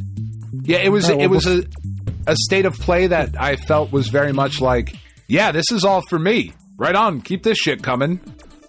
Like, I'm way more excited about state of play a couple of days later that was all Final Fantasy VII related, right? Yeah, that's what I was just saying. Yeah, and all focused on Rebirth, which is the second game in the remake. And like I was saying, there's a demo out for it. I'm not going to play the demo. I'm not watching any more trailers. I don't want to know anything else.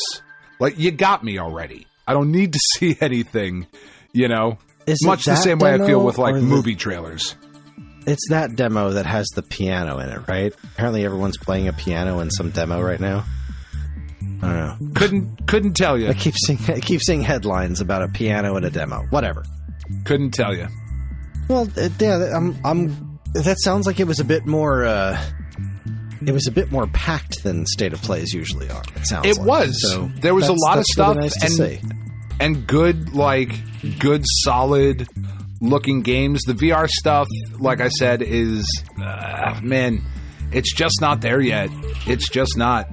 But they did a really good job, I think, with this Stellar Blade game, because the last time they showed it off a couple months ago, it was like, oh, doesn't that look like just another generic third-person action-adventure with a hot chick in a skin-tight outfit, This made it look, I don't know, they did a really good job. I thought this looked way cooler. Awesome. Yeah. Well, that's wonderful. Well, before we get to our break, we did have a last-minute addition for our 500th episode. Matt Flamger was not able to get his top 5 list in in time, so he got it to us like just after. He actually got this to me yesterday via the mail. He made his top 5 personal best like the actual meetups. Mail. Yes, in the mail. Like he sent no shit. Emailed it to me. Sent a letter to me. Emailed it to me. So yeah, it's a top 5 personal best geekade meetups. So number 5, the first live Stone Age Gamer podcast I got to see. Probably the first time I saw you guys was at Too Many Games 2015. One of the main reasons I enjoy going to conventions was the various panels that were there. I was looking at the panels and saw one called Stone Age Gamer Podcast. It's dangerous to go alone, take $20. I hadn't gotten into listening to podcasts yet and wasn't familiar with what Stone Age Gamer was, but I was intrigued to find out what it was. Suffice to say, I was not disappointed and have been pretty much listening ever since. Oh, and also about halfway into the live podcast, while Kris was explaining what geekade is, I got a text on my phone, and because it wasn't on silent, it echoed my text notification throughout this little room we were in. Thank you, Kris and Dan, for not getting upset about the Zelda Ocarina of Time song jingle interrupting your live podcast. No problem, Matt. Yeah, no, God, like that's who won that never year? Going to be a thing. I don't even fucking remember. I had a garbage can full of e-readers and I still didn't win. I lost out to a fucking kimono. Number 4, getting the nerve to talk to Kris, Dean, and everybody else from Stone Age Gamer. Over the course of various meetups and conventions, I've gotten a chance to get to know a lot of the contributors for Geekade, as well as the awesome people that run Stone Age Gamer. There has to be a first, though, and that was Too Many Games 2016. SAG once again had their booth there, and Kris was working the booth that weekend. Once again, did the Buy Something Will Ya podcast, which was always fun to watch and participate in. But the highlight for me was being able to stop you guys at the SAG booth and get to talk with you guys. I remember that. That was really cool. Meeting you actually made my day too. It was one of those things where it's not often somebody comes up to me and says, "I know you from the thing that you do," and that was really a very special experience for me too. So thank you, Matt. Right, except for porn, obviously. Right. God, I've seen all your movies. Great. Nobody really recognizes my face from that. Just your curve. Number 3, trying to find the elusive Sega Genesis classic James Pond at Long Island Retro. Long Island that was a RetroCon mission. 2022. What a fun weekend that was, especially after a little incident that happened in 2020 that locked us all away for a couple of years. This was the first convention I had been to since that little incident, and also one of the only times that I got to spend more than about 5 minutes with Dan. It was great to be able to spend a day with some absolutely great human beings I hadn't personally seen in over 3 years at that point. Walking around the vendor floor, helping Kris find a copy of James Pond for Genesis to no avail, and then ending the day with the live podcast ranking every NES publisher. That was fun. Was that I like Long Island Retro. That was really fun too. I had a blast that day. Was that the fucking podcast where Katie ripped a fart and didn't fucking... I don't know. She blamed it on like somebody else. It was fucking awesome. Oh boy. Great. I think that was 2, that year. I think so. Number 2, beating one of the hosts of Waveback at Video Game Music Trivia. Getting to meet more people from Geekade and being able to participate in a live video game music trivia contest. One of the other contestants in the contest was Matt from Waveback Podcast, another great human being. The trivia was a lot of fun, although I'm not 100% convinced that Matt didn't let me win that contest. I bet he 100% did not let you win. Like, it's just, you won that fair and square. I then proceeded to get my butt kicked in. All right, I proceeded to get my butt kicked in Street Fighter 3 by Kris on a sit-down arcade machine. All in all, it was a great day to spend with great human beings. Oh, that was a lot of fun. I love Street Fighter 3. It is not bad. And number 1, getting a great big hug from a great human being. I was really excited to be able to get out to Too Many Games in 2023, but even more than that, I was excited to be able to see people I hadn't gotten to see in a while. I wasn't expecting to get a hug that day, but Kris said he just had to give me one for being so generous and giving him a vinyl record of the soundtrack to VVVVVV. I said, when you gave that to me, the next time I see you, you're getting a big fucking hug, and I'm a man of my word. Checked out of the convention and then went and saw Rex Viper. Oh, that was so much fun. And Kris finally found that elusive James Pond for Sega Genesis. Goddamn right I did. Oh, yeah, that was a great one. That was a great one, Matt. You're a good dude.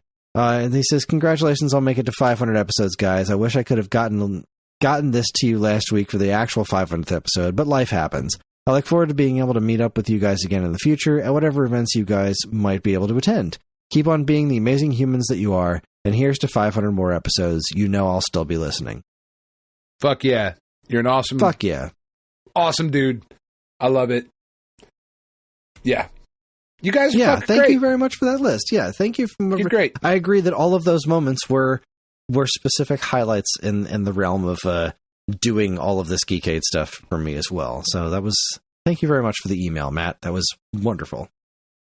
And with that, we're going to take ourselves a quick break, and when we come back, we are going to board the SAG Cartoon Express and talk about Bubsy. You're listening to the Stone Age Gamer podcast from Geekade.com. Stick around.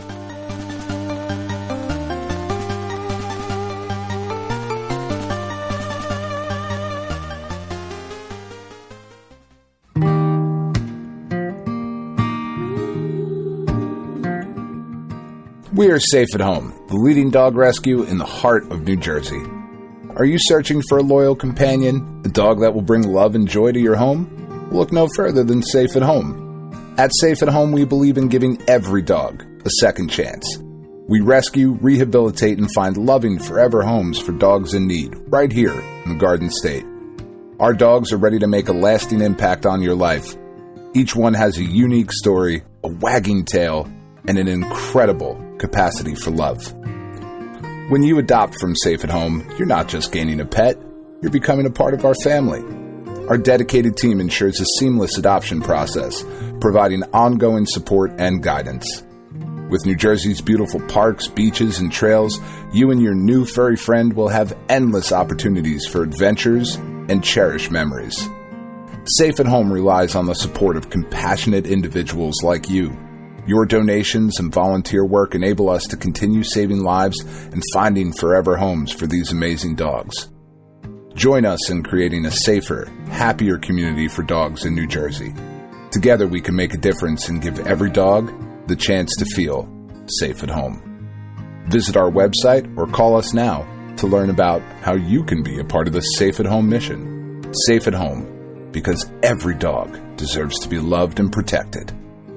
www.safeathomerescue.org.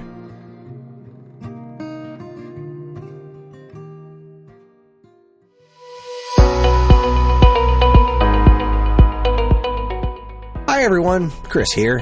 Podcast listening is free, but podcast creation is not. That's why the Geekade Patreon exists. In an effort to help us pay the bills, we've got a Patreon page set up where you can gain access to our monthly podcast topic schedule, get early access to many of our shows, and more. If you'd like to help support Geekade and keep these shows running week after week, head over to the Geekade Patreon page, linked in the show notes of this very podcast.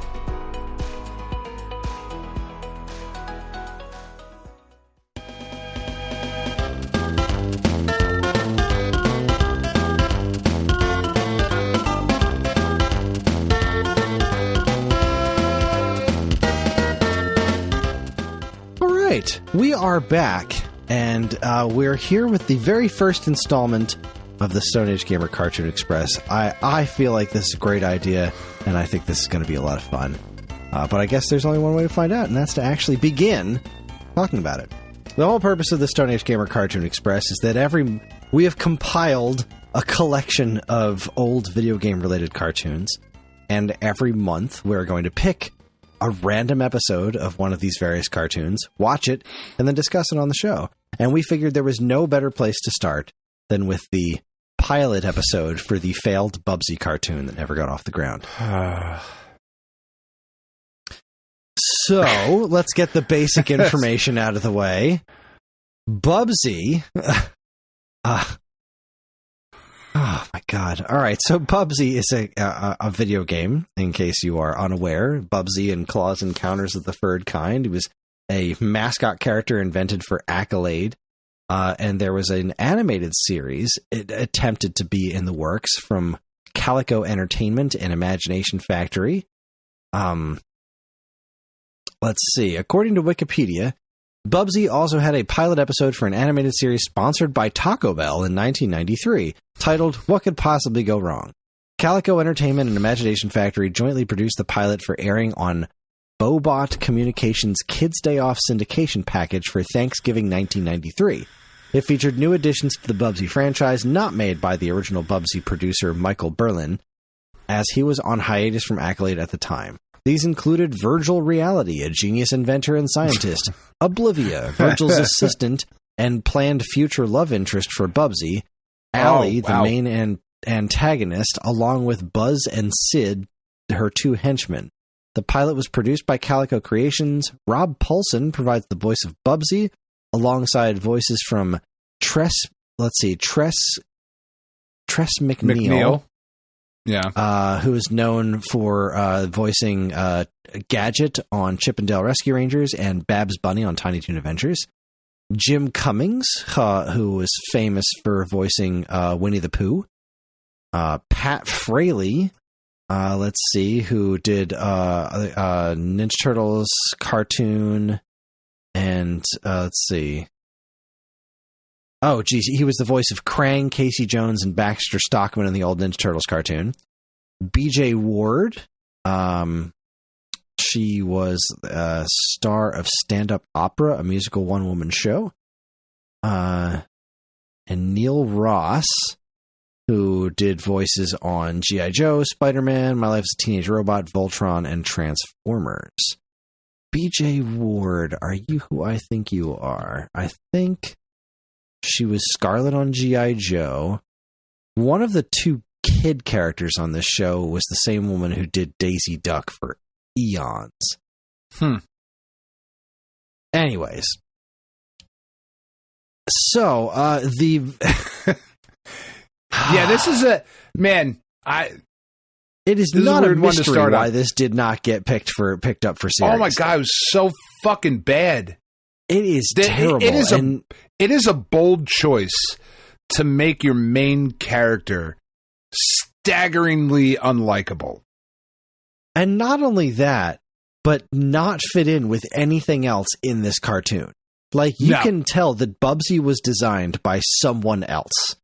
Because he's the only character who looks like that. Everyone else is so much more over-designed than Bubsy is, right? Because Bubsy has this very classic design, right? Just the way his head's shaped, the t-shirt, like, he has a classic inspired design. Everything else on here is not a bad design. Like, as a mascot character, Bubsy is pretty okay. As far the game and all of that stuff, the physical drawing of Bubsy, not so bad. The other things that surround it, and I would even venture to say that a lot of the first game, not all of it by a long shot, but a lot of the first game exhibits decent ideas. This show has none of that.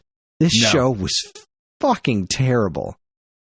I was having a hard time getting through it, and everybody in the Discord had the exact same reaction as I do. So we were all watching this version that's up on YouTube that had its original airing, so it had all the old commercials in it, and the commercials were so much more entertaining than the fucking show.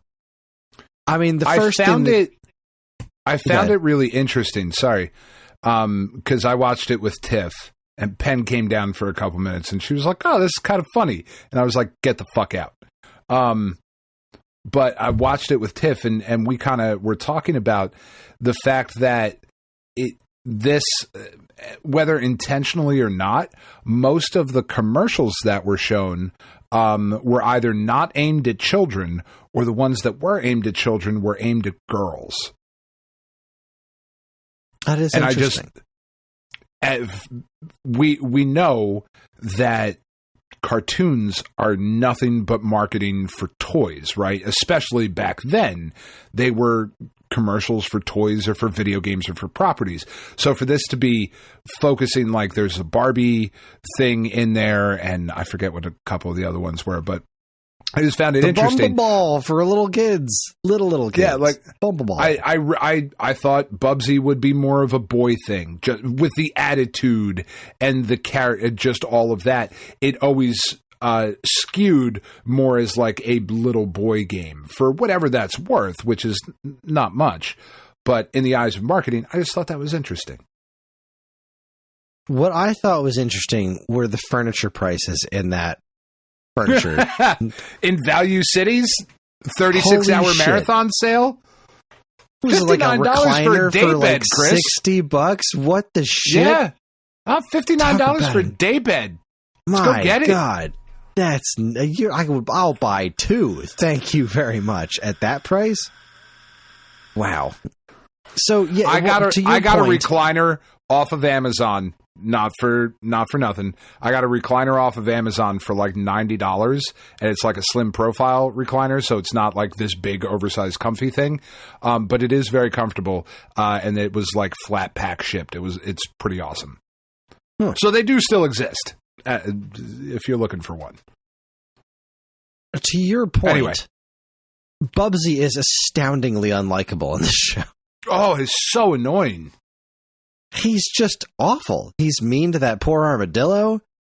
His whole fucking armadillo, who is terrified of getting run over by a truck, which is a good thing for an armadillo to be scared of. That's probably going to happen. He's such a dick about it.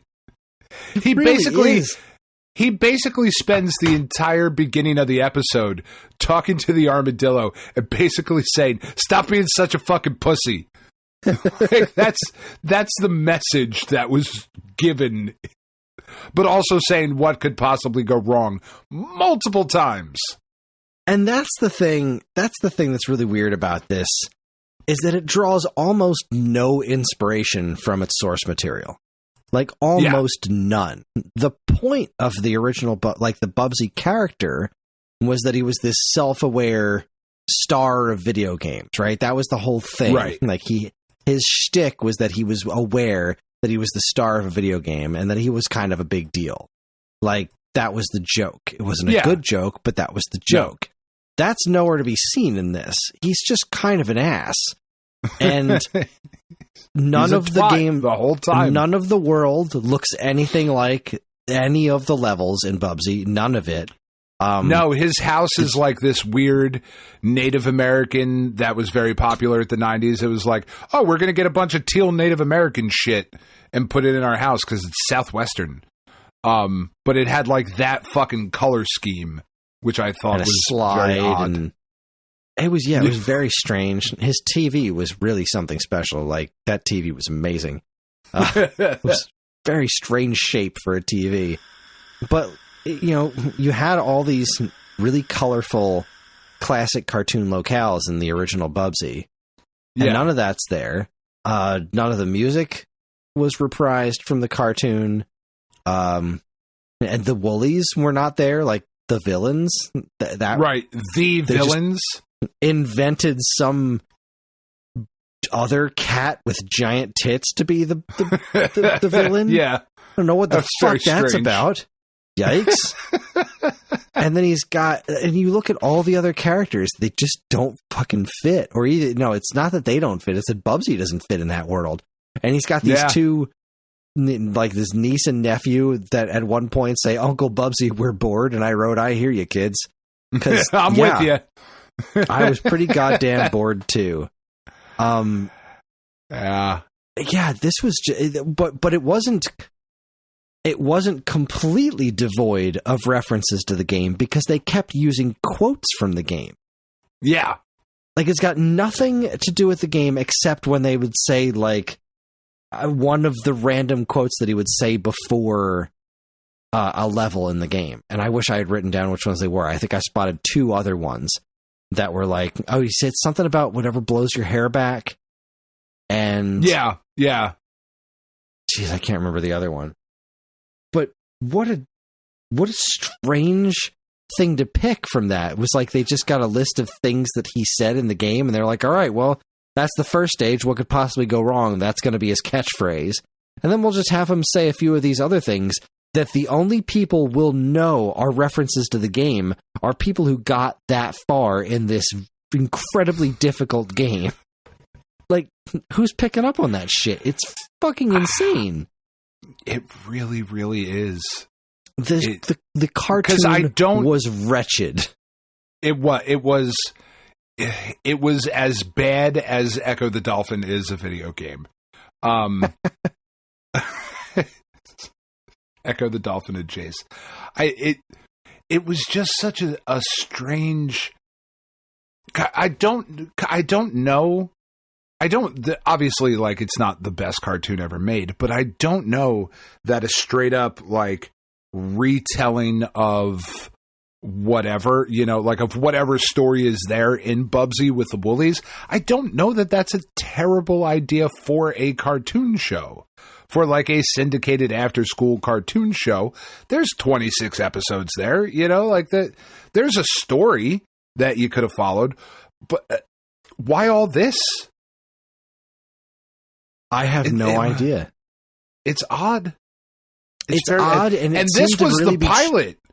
This was the thing that you were trying to sell, and you made it. It did look like it was trying really hard to recapture that zaniness that Warner Brothers was doing so well at the time. With like Animaniacs premiered around the same time as this, or earlier in the year, right? Animaniacs was early '93, and this was around Thanksgiving. I think was when I said this. Bubsy thing aired. And there's even a fucking injury lawyer. Around the holidays, sometimes people even drink. Don't drink and drive. Oh and if God, you do, if you're involved in an accident, commercials.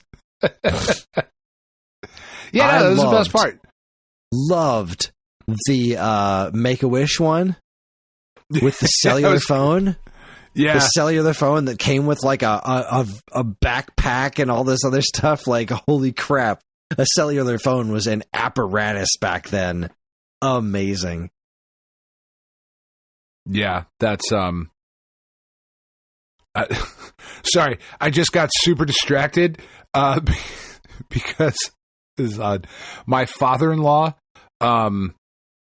who's an abusive prick from Texas, just got arrested for assaulting my brother-in-law, who's an abusive prick from Staten Island. And frankly, they fucking deserve each other, and I'm happy they live together.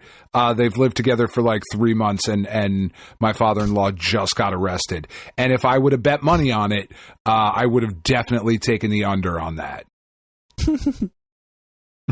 So, sorry, Tiff just texted me that Ronnie just got arrested for assaulting John. It's like, oh, yeah, no, that makes sense. Anyway. That all adds up. Oh, God, this just sucked. It just fucking sucked.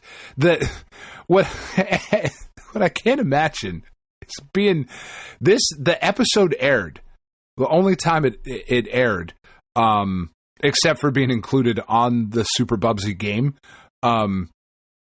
It aired on November 28th, 1993 at 7 a.m. in the fuck morning. Like, could you imagine getting up, being all fucking excited for morning cartoons, and this is what assaults your senses at 7 in the morning? Good God. And look, I was very, very forgiving of video game related cartoons, right? Yeah. Super Mario Brothers Super Show is not good. No, but I like it. Unironically enjoyed that and Captain N. That Mega Man show. This I would have hated then as much as I hate now. Just, my God. What a putrid experience this entire thing was. What a way to kick off the Cartoon Express. We had to bump right out of the gate. We're only gonna get better from here. I mean, are we? That's kind of the thing. Like, what's interesting about this is that there are a lot of video game cartoons, And most of them, taking off the rose-colored nostalgia glasses that we have for things like Captain N and The Legend of Zelda and all of that, most of them are abysmal. Well, they're that's the just thing. garbage.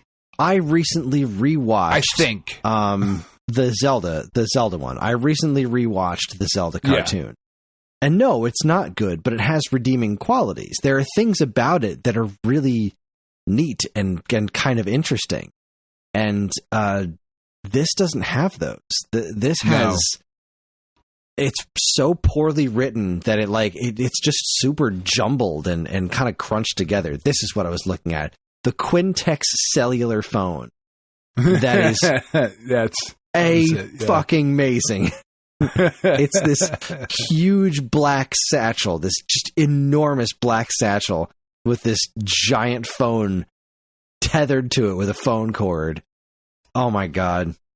I just... Chef kiss. And what I think is interesting about, like, you say the writing is just so bad, and it really was, and I don't think we often think about writing as far as like kids cartoons are concerned. But if you look at the talent that was involved in this, the main character Bubsy is voiced by Rob Paulsen. That dude is Pinky, Yakko on fucking Pinky and the Brain and Animaniacs. He was the original Raphael, and then in the 2002 he was Turtles, that's really good. He was Donatello in that. Like, this is a dude who's really good and an unbelievably well-respected voice actor. And he's not alone. There was a bunch of other people who have done a ton of... We just went over the cast list in the beginning. Like, these people have done a ton of cartoons. And this pilot is just such utter garbage. Because they had nothing to work with. You know? If Rob Paulsen sounds like shit on your show, then you have really fucked up. Because that guy's great and can do whatever. I'm looking at his page right now, and he fucking has done whatever. He has done fucking everything. Jesus Christ. You know, like, it's interesting. The quality of the writing was just so poor. It was like they just really weren't taking it very seriously. Like, it's Bubsy. It doesn't fucking matter. We'll just throw it together. The kids are going to love it because they're going to love this game. And then the kids did not love this game. Kids did not love this game. It is not surprising in the least bit that this was not picked up to series. Agreed. Because it was I really, never really want bad. to speak of this again. Oh my God. The other thing I want to mention, what was with the stupid fucking live action public domain? I thought that was the coolest part. I love when they would do that shit on Muppet Babies. Yeah, I don't think it worked here at all. I don't think it worked. No, it didn't. The fuck all. But I thought at least that was somewhat an interesting call to, like, the meta self-referential nature of what Bubsy is. I think maybe that's what they were going for, or they just thought it'd be neat. I think they were just trying to find ways to fill the runtime. We are so out of shit already. That is certainly possible. But like you said before, it didn't have to be. It's not like... I mean, no, the idea for a Bubsy cartoon isn't a great one. But there is a story there. It's not like there was no potential there. Yeah. What I find absolutely hilarious is that the latest Bubsy game, the one from Choice Provisions, brought characters from the cartoon into the game. Like, his niece and nephew are in the game, that Armadillo is in the game. It's like what are you absolute guys doing? insanity. Why? Why are you doing it? You gotta love the hustle. You just gotta love the hustle. I don't know if I love it, but I do respect it, I suppose. The plot of the cartoon was that there was a set of VR goggles that could just bring anything you imagine into physical reality? I mean, that seems like the killer app that the PlayStation VR needs. Seriously. Like, I can just blink twice and have a fucking whatever. Unbelievable. Yeah, it was very odd. What a strange plot device. I did not care for it. Utterly mystified by every single thing that happened during this show. That weird purple rat thing that seemed like it was doing a Rain Man impression at some point. Like, it was a shrew. Wow. You're a shrew. He yelled that a few times. But everyone kept calling him a rat. Yeah, because it's funny. And he got angry about it. To misgender. To misspecies something. Yeah, I don't know what it is, but the equivalent of misgendering an animal. Yeah, it's real funny.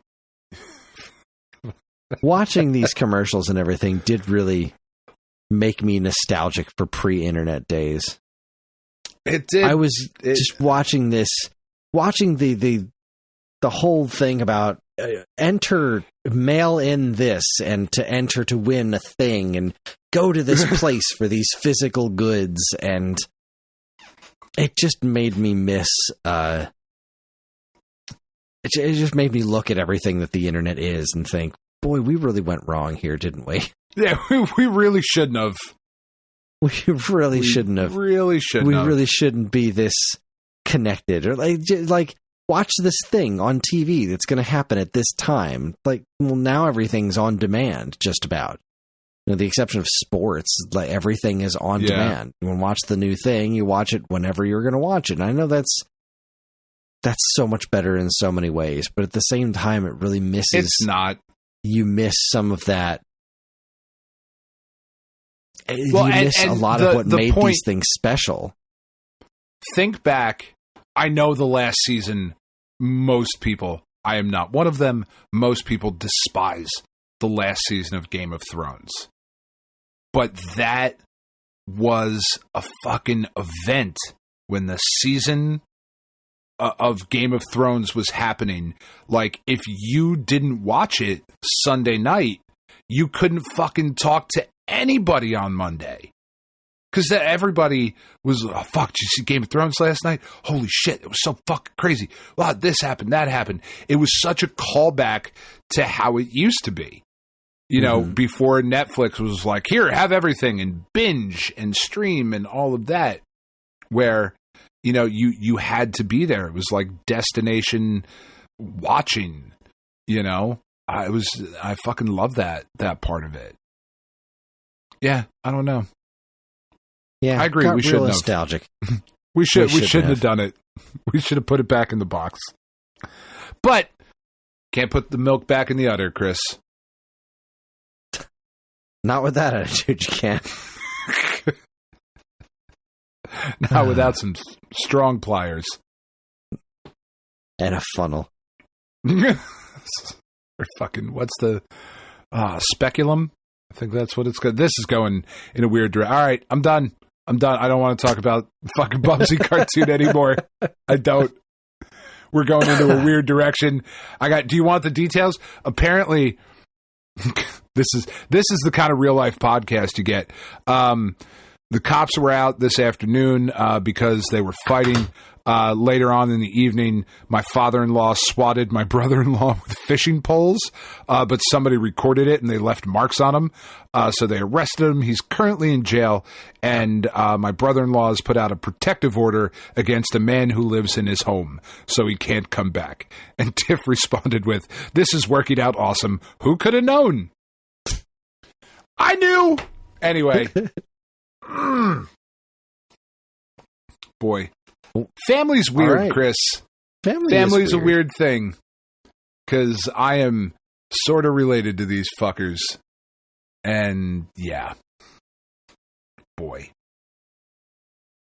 Well, on that note, I think it's time to wrap things up. I think that's 501 in the can. That's it. And the first Cartoon Express. Thanks for watching along with us, everybody. Oh, we should probably figure out what the next one is now, right? Give everybody a month to do it. Yeah. Put it in the randomizer. All right, let's see. Let's get this up and running. Get this up and cooking. Let's go to the Geekade Randomizer, patent pending. What am I looking for? I'm looking for playlists. Looking for this. Cartoon Express.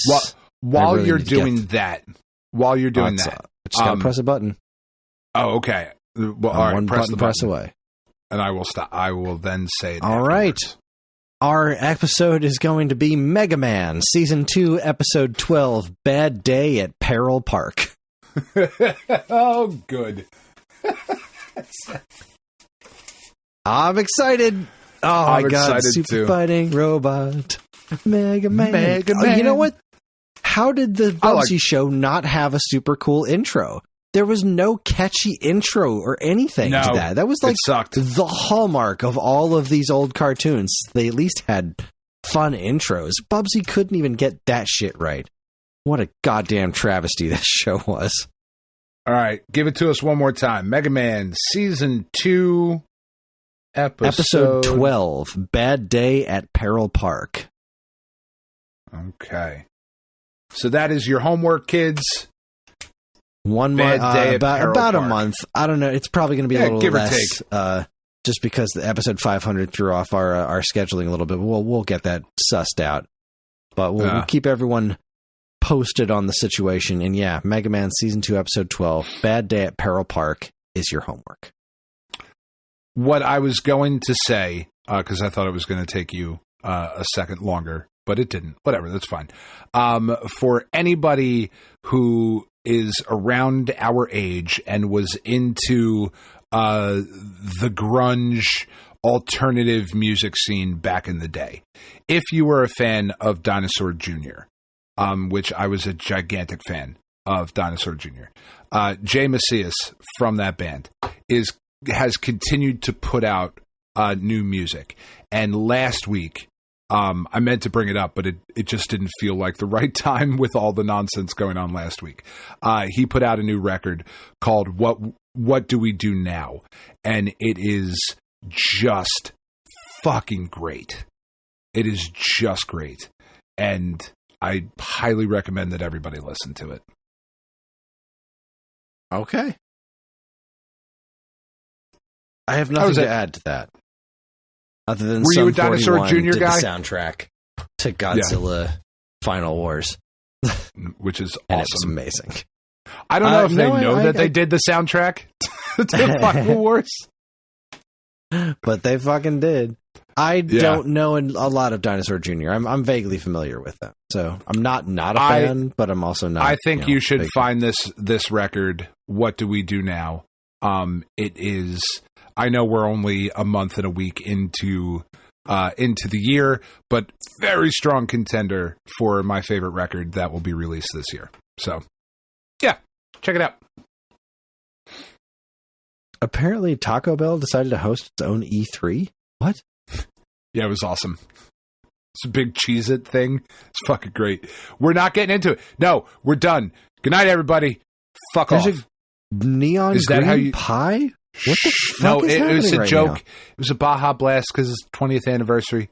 We already did week old news, Chris. You didn't bring it up, and neither did I. Moving on. I love you, but this is a Discord conversation. There you go. That's our show. Join us next time for the Alphabet Super Series. Dan picked Jersey Devil for PlayStation, and by gum, we're going to talk about it. I'm working on it, Dan. I'm working on it. I don't have a way to easily emulate PlayStation games, I've found. So really, I was trying to track down a copy of the game, but it's actually fairly expensive. So I've been kind of like fucking around trying to figure out how am I going to play this goddamn game, because I don't have I have my Raspberry Pi, but it's kind of weirdly busted, so I have no idea how to add games to it and make them function. So my last resort now is I just remembered I have that PlayStation Mini thing. You PlayStation could 1 put Mini. It on. Yeah, I was going to say you could put it on the arcade cabinet. That'll run a PlayStation emulator. I don't even know how. I don't know how to add games to that. But yeah, sure, I could I suppose I could try to figure that out. Yeah. I'm going to try doing the hard. PlayStation Mini, because there's a couple of walkthroughs on there that might be a little bit more straightforward before I try to figure out how to add a PlayStation emulator to that thing. Yeah, that's fair. I'll figure it out. That didn't even occur to me to try to do the arcade cabinet. I'm gonna. Yeah. I think the easiest course of action is going to be the PlayStation Mini, but we're going to need to cool it on the fucking PlayStation 1 games after this one. Yeah, for sure. Anyways, we're going to talk about that game, Jersey Devil for PlayStation. We're on most social media platforms, and if you want to get in touch with us, we aren't very difficult to find. All it takes is a quick look at our show notes, and you'll see links to our social media accounts, as well as all manner of other fun stuff, like a link to our namesake, StoneAgeGamer.com, and more useful links than you can shake a joystick at. If you'd like to get early access to this show's episodes, as well as a bevy of other shows in the Geekade Podcast Network, check out our Patreon, also linked to in the show notes. It helps keep the show running week after week, and all our patrons are loved and appreciated. This show's theme song, Squared Roots, was written by Banjo Guy Ollie. You can learn all about his wonderful music and more by following the link to his YouTube channel, also in the show notes. And finally, as always, we'd like to thank our intrepid editor, Evan, for making the show listenable for all you folks. We'd like to thank all you folks for listening in the first place. That's it, everybody. On behalf of Dan and myself, keep playing games.